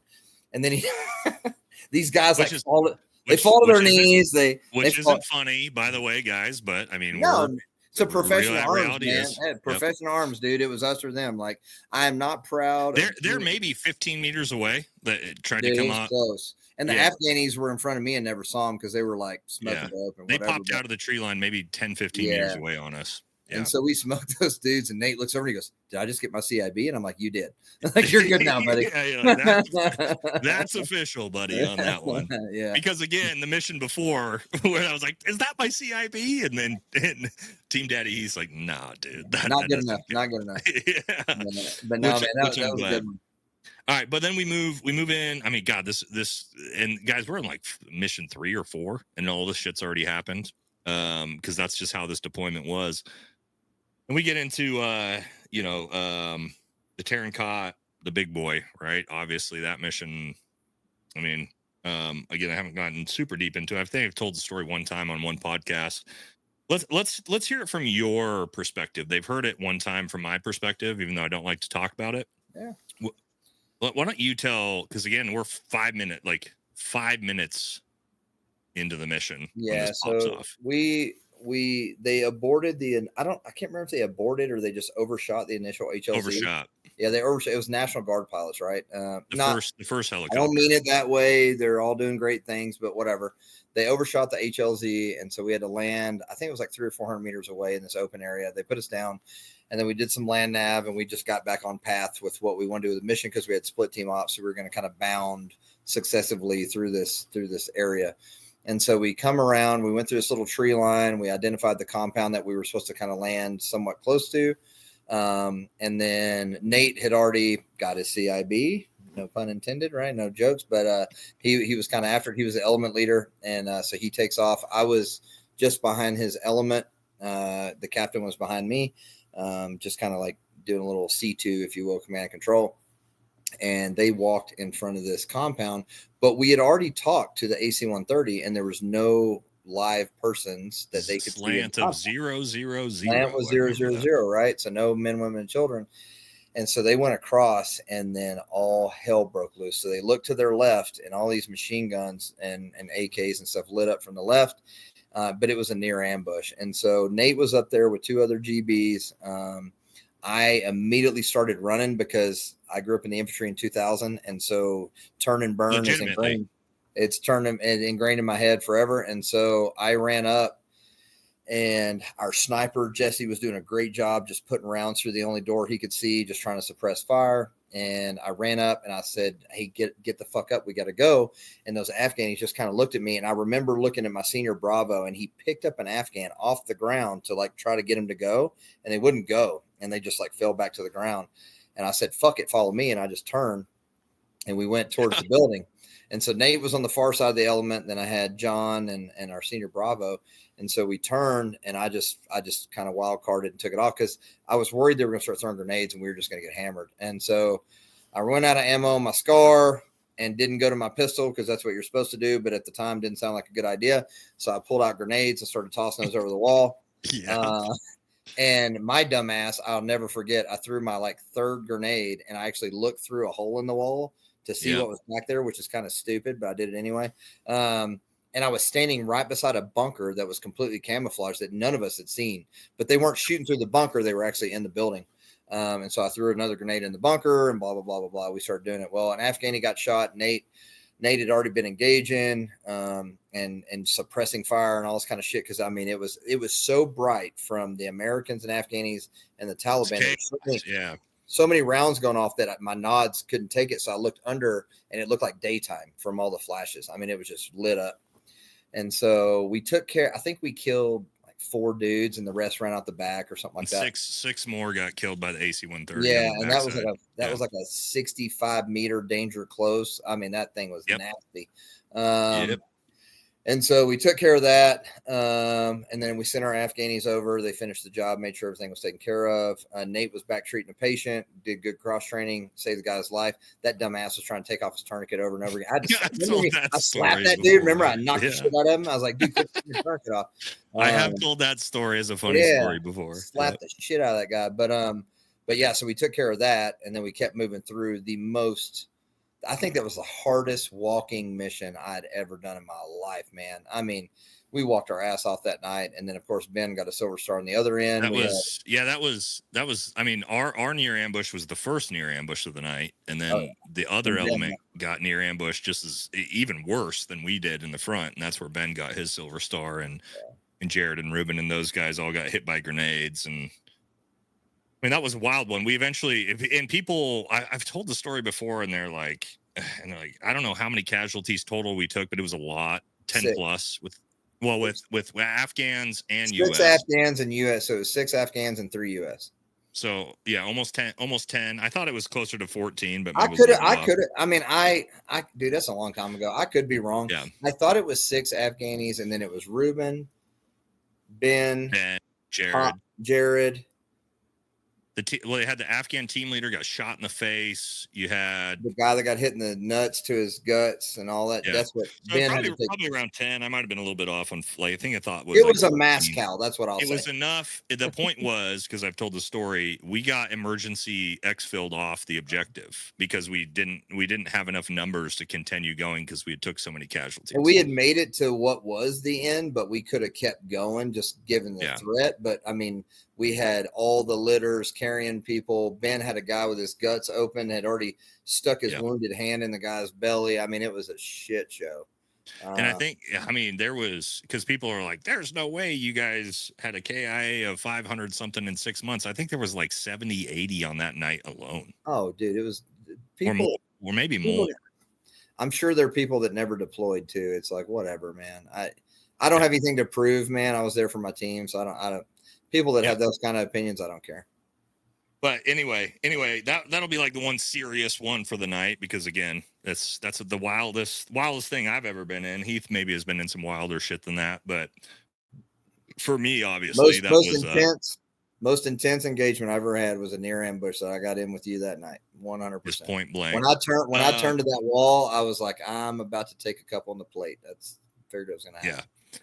All right, let's we could do, like I said, we get into the Camp Anaconda story. That one's kind of a long one where it's the same place that we actually stopped Camp Anaconda from being overrun, which is the story Tim Kennedy tells that didn't actually happen. But I digress. Let's move forward. Let's go to that's the first ODA that me and Heath work on together. We get back from that. I have surgery on my knees. You go be a team sergeant out in Okinawa. You take a Halo team before I get there, because yes, I chase Heath out there after a bit. Why don't we talk about you taking the team as a team sergeant? Because there's actually some funny stories before I got there, especially in JRTC that I want to get to. So yeah, you get back from that deployment and you go take a team. Yeah. So I had a sergeant major buddy who was out in Okinawa. I had done nothing but combat my whole career. I didn't think becoming a team sergeant that I had all the experience I needed to lead a team. That if you want the humble opinion of that, the other opinion was I had done so much combat and I knew what the toll it had taken on my wife and 6 kiddos. And so I was like, hey, I need to go do something different, and try something else and get Katie to, get the whole family to a different place and blah, blah, blah, blah, blah.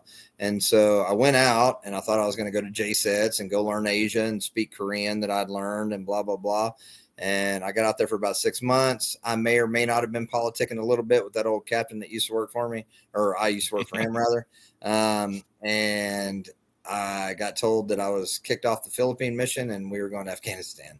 And so that's how the team time started for me.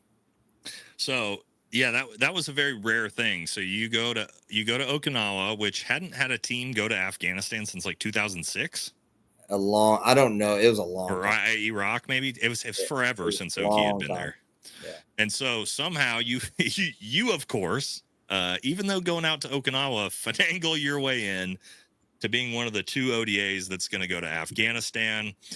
That's we'll get to, we're close, right? I'm on a different team at the time. And I remember hearing about that and I messaged you and I'm like, do you need an 18 Echo? And you're like, yep, we'll hold the spot for you. But I want to talk about, you're in a pre-train up, because I get there in the middle of the train up for Afghanistan. You guys had already started. You're at JRTC. Everybody who's in the military watching this is going to know what that is. I want you to tell the JRTC story. I believe it's JRTC, where you guys go to jump and your oxygen isn't set up correctly. Like that story, bro. Like, if you're gonna do a really high altitude jump, guys, you have to have oxygen, or everybody's gonna pass out and be blacked out and not be able to jump. So this is kind of a crazy story. We were doing like 3 different missions as a team, as this like Afghanistan thing was growing, and there was like some big stuff in the Philippines and like different stuff.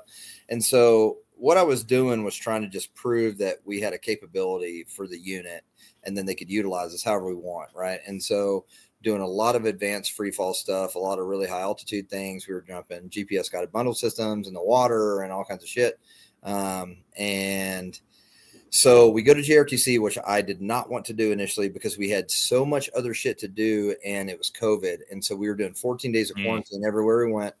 And so my company sergeant major, one of my best friends, Scotty, dude, he's a great guy. And he was like, Heath, I got to take y'all because we're on a microscope at JRTC and I need a good team to go knock this out. And I was like, all right, we'll do it. And I knew that it would be good training for especially the young guys like Nate used to be that were X-rays or whatever. Like it'd be a good training event. So, we sucked that egg. We went to JRTC and we crushed. I actually just saw the lieutenant colonel that was our walker as a captain. And he was like, dude, I'm still talking about your fucking ODA. And I was like, yeah, man, like we're still there. Right. But we get there, we plan this huge jump because we've been doing all this Halo stuff and we're going to do 25,000 feet. They shut down Houston. Just crazy.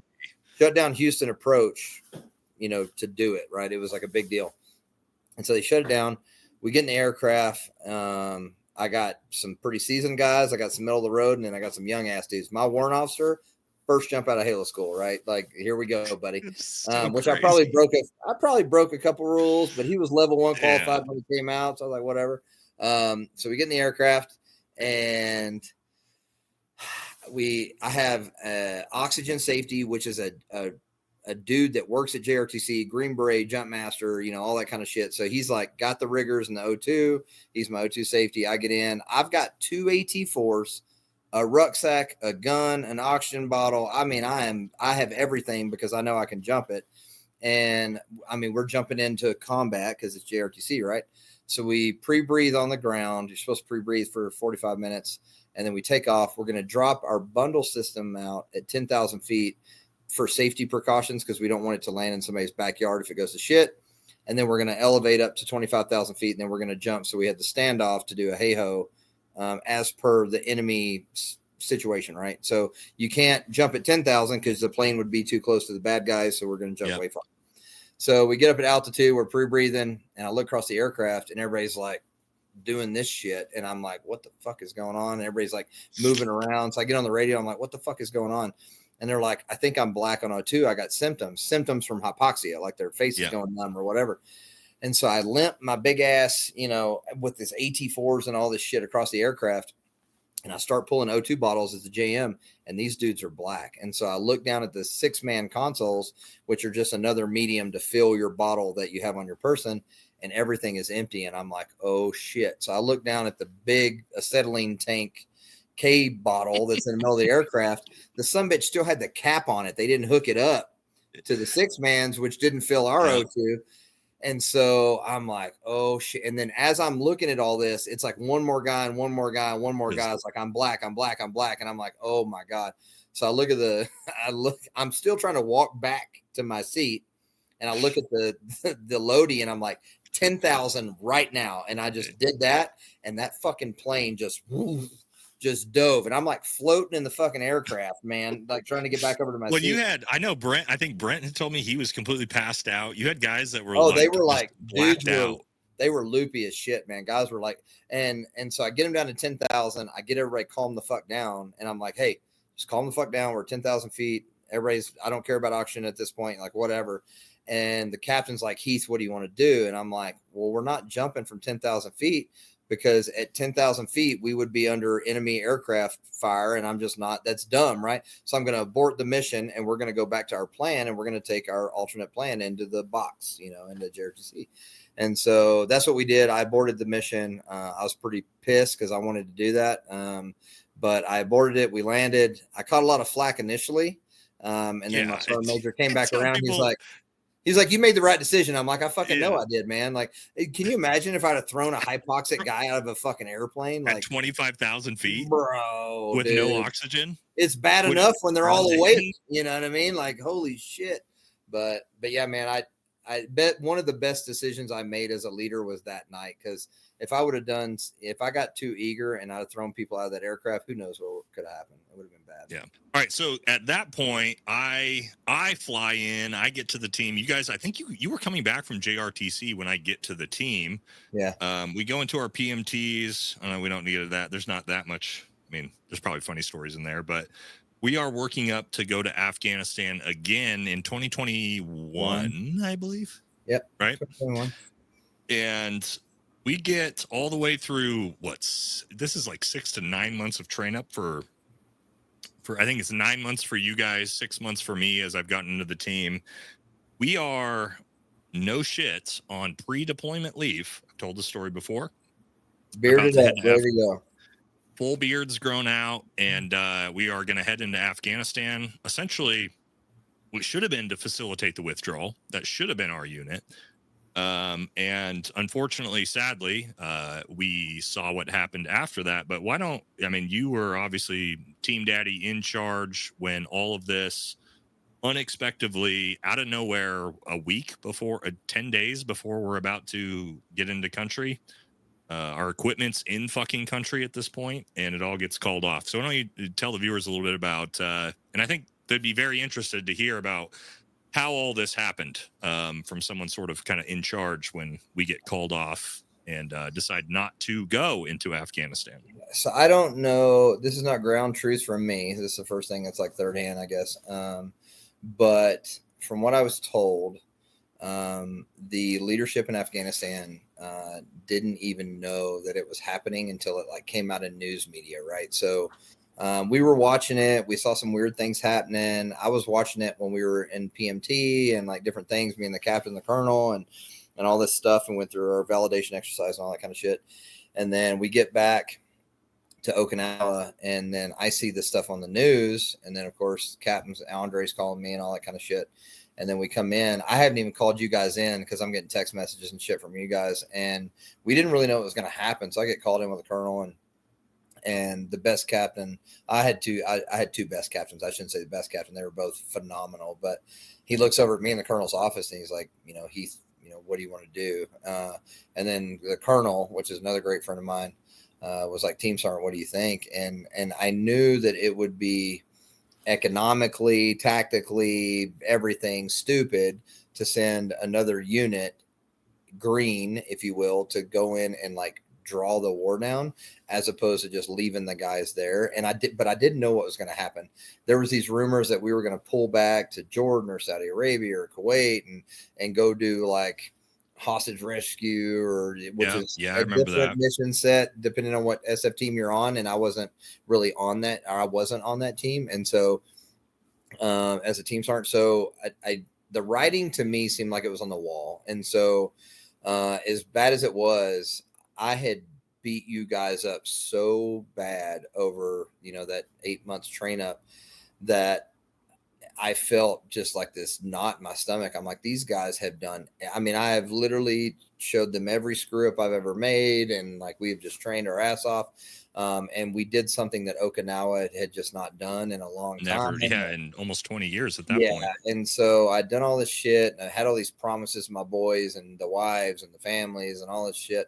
And then it was kind of going down the drain. And so I knew that if we just went and sat, and I'd been to Kuwait before in the initial part of the Iraq war and all that. And I was like, I don't want to go take my team and go shoot at trash cans and camels in the middle of Kuwait or some shit. And so the colonel and the captain looked at me and they asked me for the decision, and I made the decision. And I said, sir, we're going to pull it. The other team was in the CRIF, and they decided to hang on for a little bit longer to see if something was going to happen. And it didn't. And so I sent my 18 Charlie to go forward to get all our gear back from Afghanistan. Yeah. He went and got our gear back, and we pressure washed everything in about 8 hours one day on a Saturday and laid it out to dry. And then we went to Australia and did an amazing trip with the Australian. We're going to talk about that. Dude, we're going to talk about that trip. What a badass mission. It was great. I've talked about, first trip to Afghanistan, supposed to have the second trip to Afghanistan, literally gets called off, not on the runway, but goddamn close. And yeah, we no shit ship our equipment back from Afghanistan. We get we have a day. It was a day to wash it, dry it, put it back in the ISU. And then deploy to nobody understands how hard it is to get into Australia. You literally have to get everything out of the tread on your boots. Like, it's crazy. It's because of they don't want anything coming from outside the country into that. So we have 24-hour turnaround to go deploy to Australia, which turned out to be a fucking phenomenal trip, which we're going to get into some stories on that. Let's get into some Australia insanity. We go down there. We're working with the Aussie 2 Commandos, who are fucking amazing. That's where I talk about them all the time, how good those dudes. We're some SAS guys as well, SASR guys as well, who are also awesome, doing military free fall stuff, doing all kinds of different stuff. Why don't you talk about, because you were, the one in charge there, what we were doing on that Talisman Saber exercise. So I am eager, and the colonel knew that. I was pretty read in with the commander. I didn't stay down in the team room. The total job as a team sergeant is to teach, coach, mentor the boys, plan the training, and then actions on contact, blah blah blah, all the normal typical shit. But 50% of my job is politicking, man. That's what it is. And so I knew what the battalion was doing. I knew what the priorities were for the battalion. You can ask my wife, because my team sergeant time was rough on our marriage. I was involved. And so I knew everything that was happening. And when we got picked to go to Australia, I was like, well, it's time to use some of these aces in the hole that I had. Cause I had proven everything that I needed. I shouldn't say we as a team had proven everything we needed to do. And so we had done a vast amount of advanced free fall training. We had done a lot of shooting, a lot of mortars, a lot of indirect, a lot of just tons of stuff. And when we went there, it was last minute, right? It was like, hey, you're not going to Afghanistan. We're going to switch you. You're going to Australia. We're kicking this other team off, blah, blah, blah, blah, blah. And so we're going to put you with their CT force, and we're going to give you the 160th. I mean, we had everything thrown at us. I mean, it couldn't have been better for a training op. We had an entire detachment of the 160th SOAR just for us. I mean, that was it. Yep. And so we get there, and we couldn't, because of COVID, there was time constraints on like list of people, and like you can only have this many people coming to country and blah, blah, blah, all this kind of shit.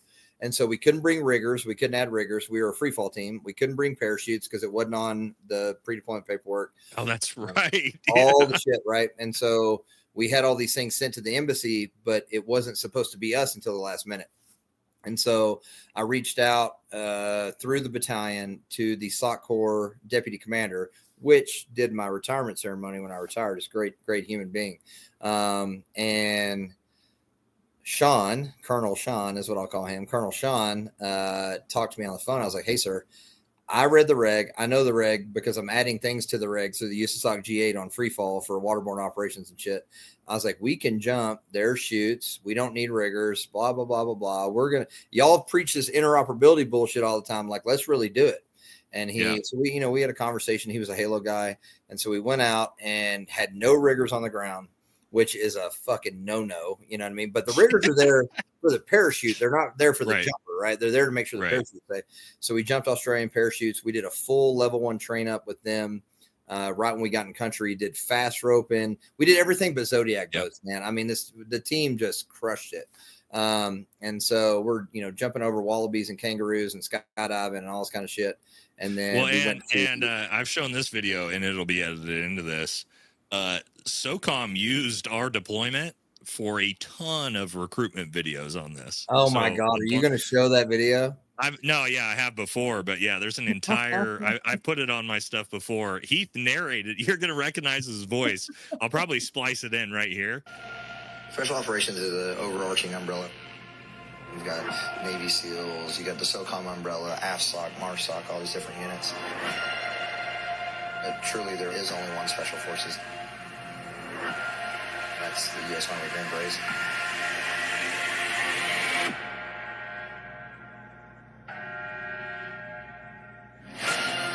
I've had a very, very fortunate and privileged career. And every time the ramp goes down, every time I get on the helicopter, being able to jump out of the aircraft,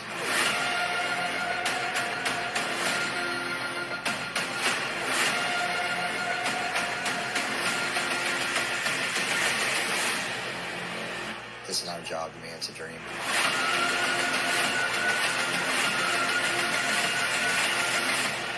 And I never worked a day in my life.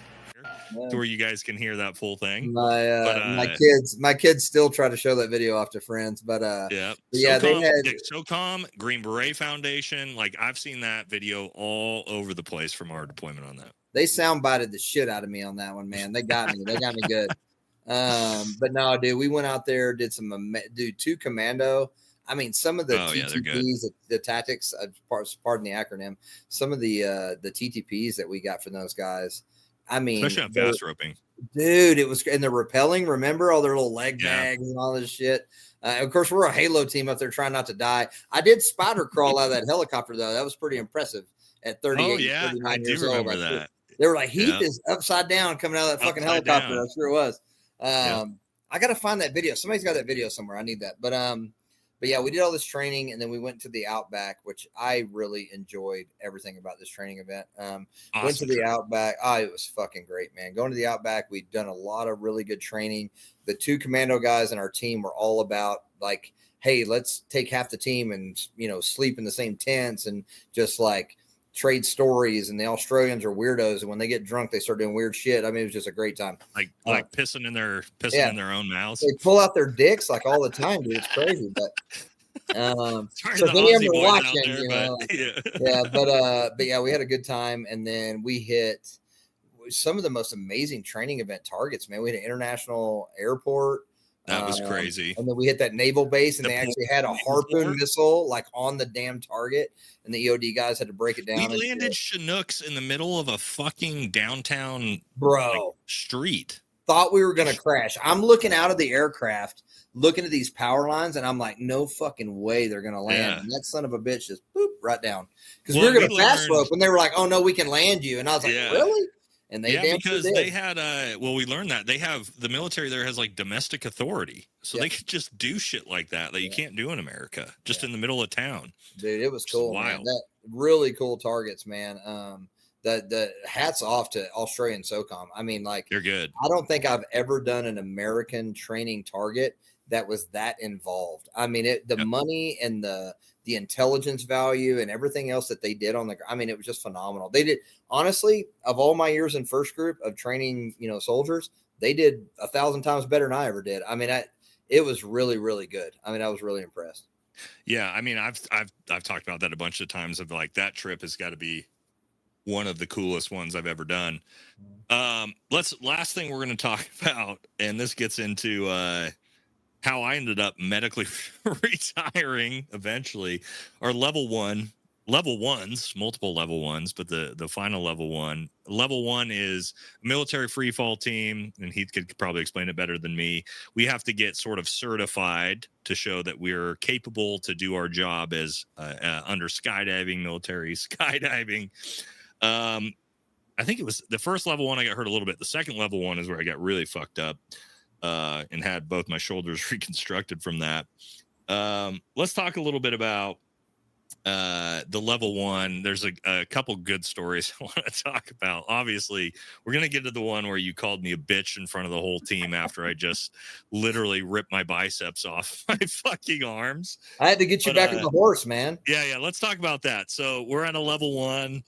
It's my second level one, so at this point, like, I'm actually like gotten pretty good. I'm the senior leader on the team, and you saw me. I didn't see me when I ended up going in one man, burning in hard into that barbed wire fence. Yeah, I don't. There was a lot of desert. I don't know why he chose that specific spot, but the barbed wire fence. But yeah, we did. Well, it was with the 10th group team when we did the dual jump. Yeah, and we didn't make the DZ. We didn't make the DZ. We were doing some squirrely shit. So we were trying to think about ways, because 10th group had actually jumped into combat in Iraq. And so we had AR'd and kind of talk about that and what they did, because there was a lot of screw ups, but there was some good stuff about it, yada, yada, yada. And we had some other joint special operations units that were around us on those level ones that we had talked to them about some of their tactics. And I'm not going to get more specific because they need to stay close hold. Yep. And so I'd listened to them and some of the stuff they were working on for like the next future threat, right? Like things that they need to think about.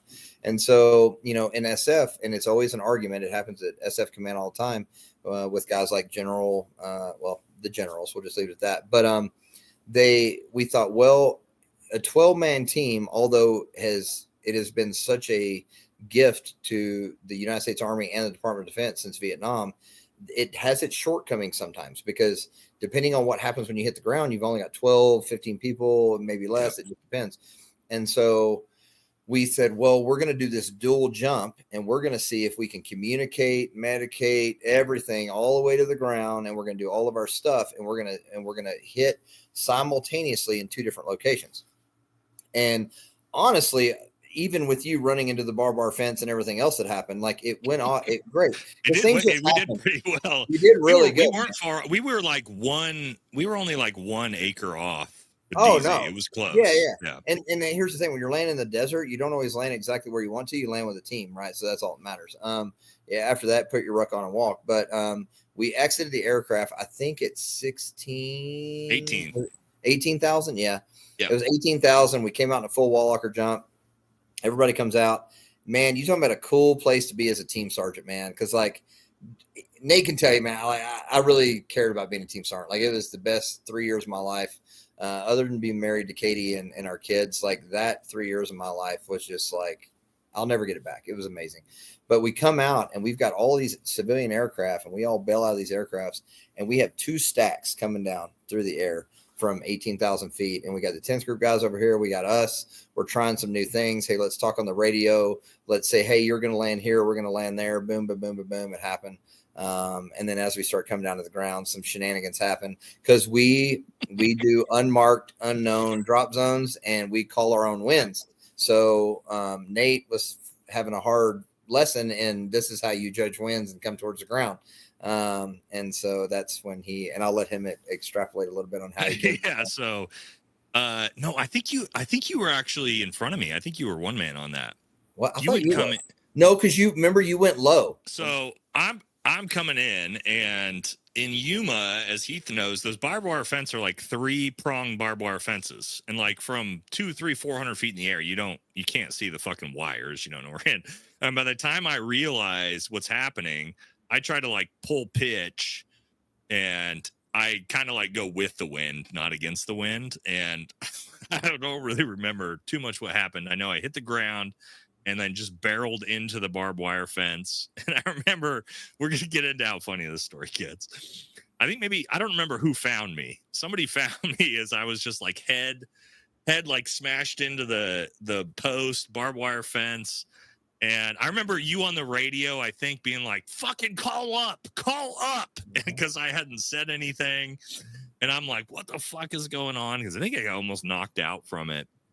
I watched you land. I remember it because we were trying to tell you. I think we were telling you to turn 90 right, but it was a little chaotic, right? Left, and you went 90 left, and you went to the fence, and we all landed. And then I was like, check in, make sure everybody's okay. And 1 up, 2 up, 3 up, 4 up, blah, blah, blah, blah.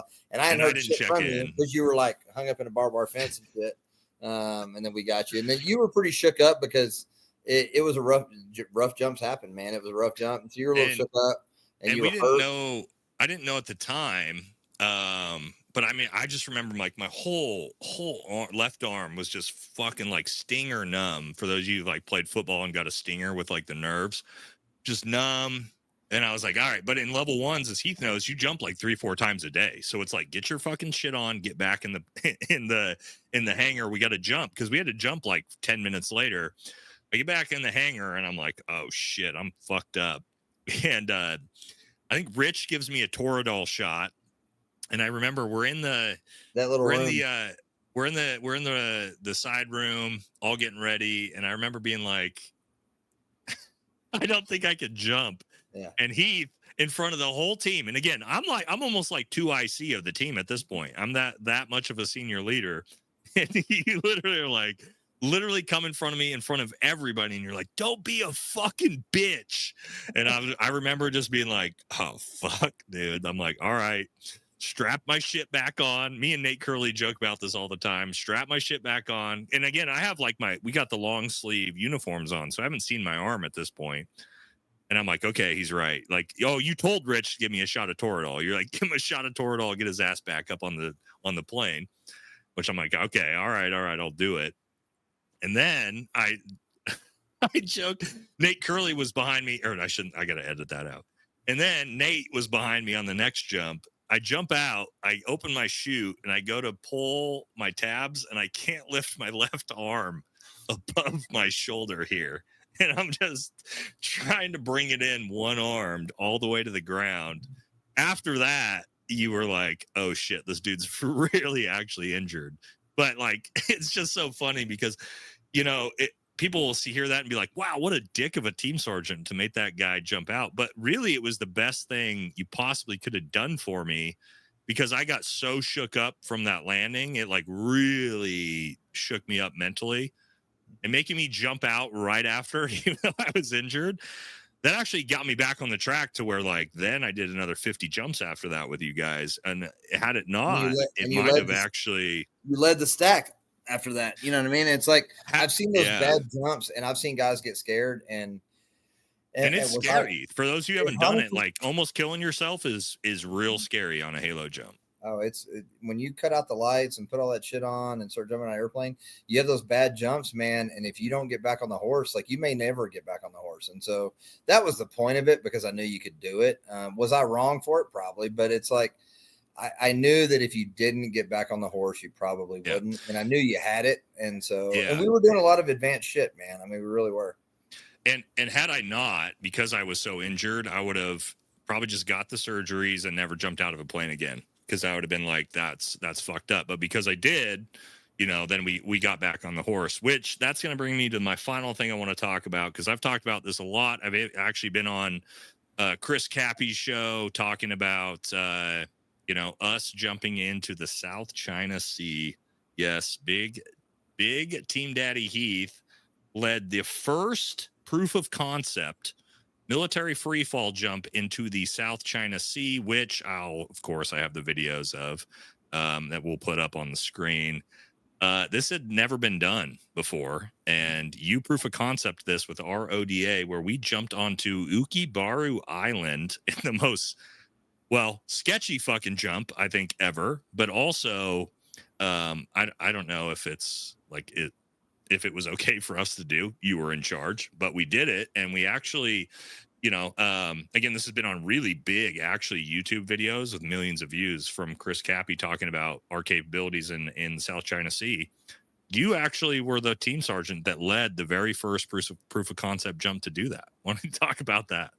So we came off Afghanistan, went to Australia. The unit had put about $3 million into our team over the course of my team sergeant time in 3 years, which is a lot of money. And we had utilized that money really well. I mean, we really did. We got to go to the White House and stuff, but we don't have to talk about that. But yeah, but we had a good time. And so, for any team sergeant out there, aspiring team sergeant, like, you prove that you're providing a capability, and if you do that, you can do anything that you want to. And I'm fortunate that I got to be a part of that, because my teammates as a team sergeant just didn't stop. No matter what I threw at them, they just kept going. So we come back from Australia. We're trying to figure out where our round peg fits in the square hole and get that next thing, because that's what Green Berets do. We're looking for the next challenge. And we knew that China is the number one threat in the national defense strategy, whether it was Joe Biden or Donald Trump, like it is. And so, and that's our job, is to prepare for, whatever threats are out there. So we started getting into this waterborne Navy SEAL type jumping, which, come to find out, I talked to some of my SEAL buddies, normal vanilla SEALs, if we want to call it that. And I'm not talking down on y'all, because I was a vanilla Green Beret. I wasn't in Delta, but they actually don't do as much water, and especially airborne water stuff, as Team 6 does. And so that's very well, we learned that from the whole North Korea crazy shit. Yeah, it's very dangerous. Free fall is meant to be pretty silent and not visible. It's not like doing an airfield seizure or something like that.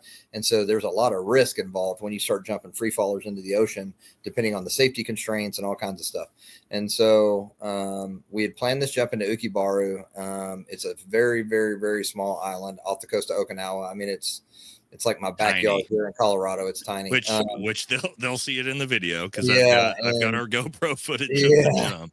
And so we had tried this jump, 4, 5, 6 times.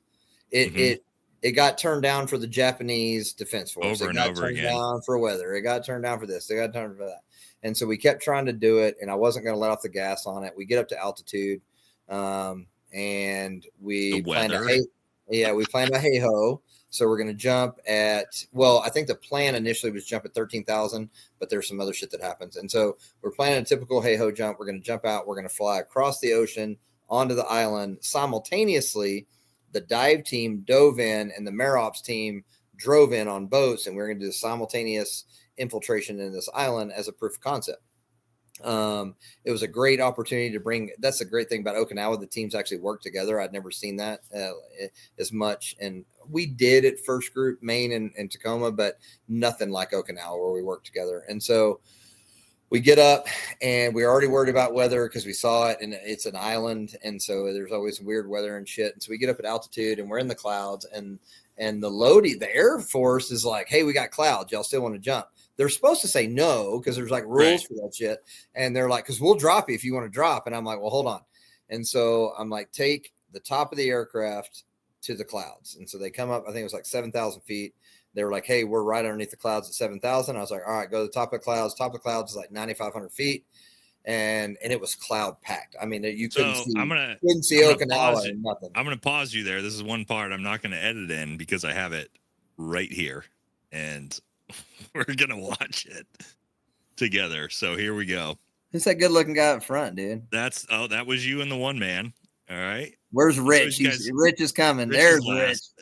But you guys can see that's ocean below that. Right. There is nothing but clouds. Yeah. As far as you can see. And it should splice out here as we it's all clouds, which, by the way, this is probably not what you're supposed to do if you No, can't it's see the ocean 100% below you. against regulation. It's 100%.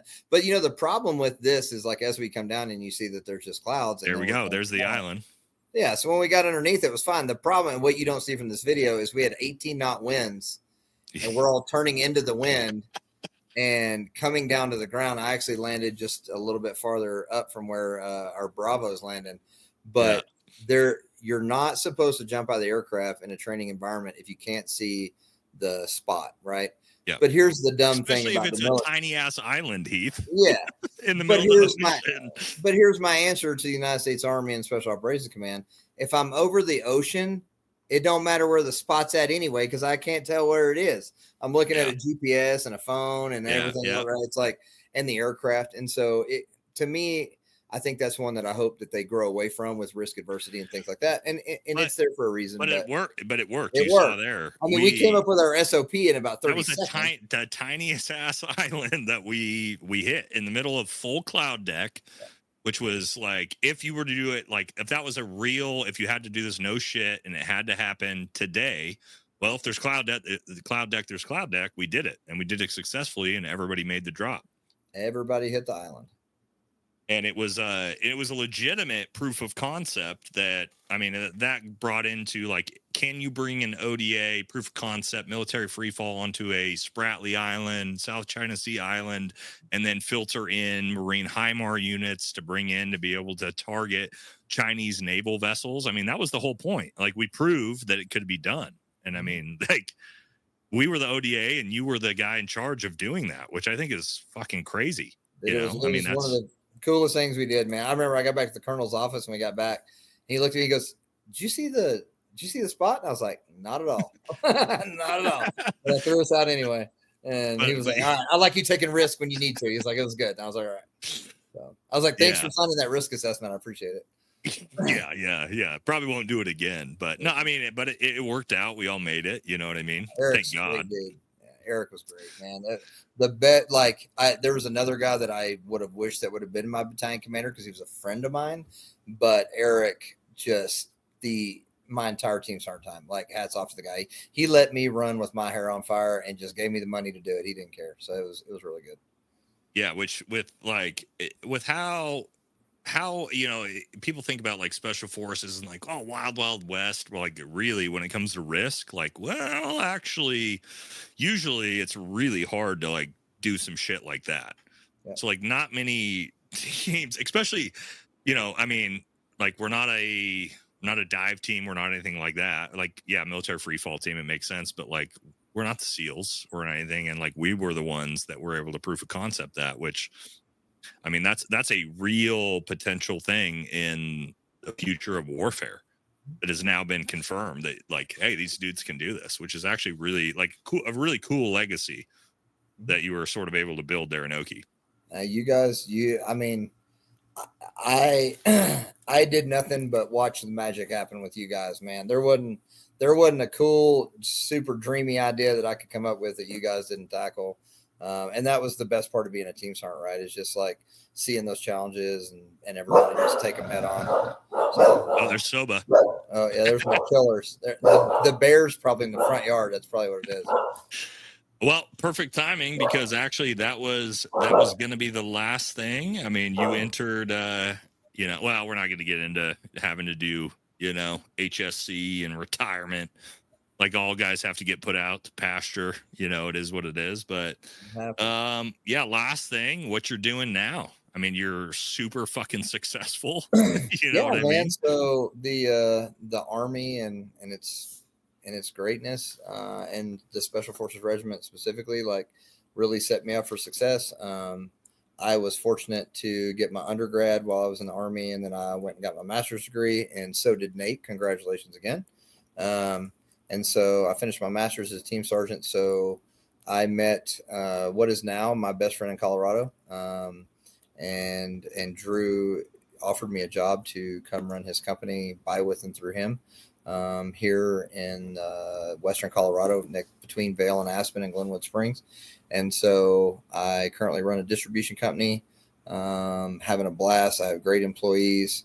We're at about 80 people in the company. We got 2 warehouses. We distribute beverage products and some other things to just about half of the state, and got a lot of growth. Drew's taught me a lot about business, all the things that in the Army, I just asked for money. Now I got to manage, our budget and stuff. Now it's real. Now the money's real. And now money's real, right? And so otherwise, Drew looks at me like, hey, this is real, right? So it's not fake money anymore. Yeah. Yeah. So poor Drew had to train me up on getting really good at Excel over the last 18 months. But yeah, man, I'm living my second dream. I got employees that are really like doing what you guys did on a team. They're trying new things, new software systems.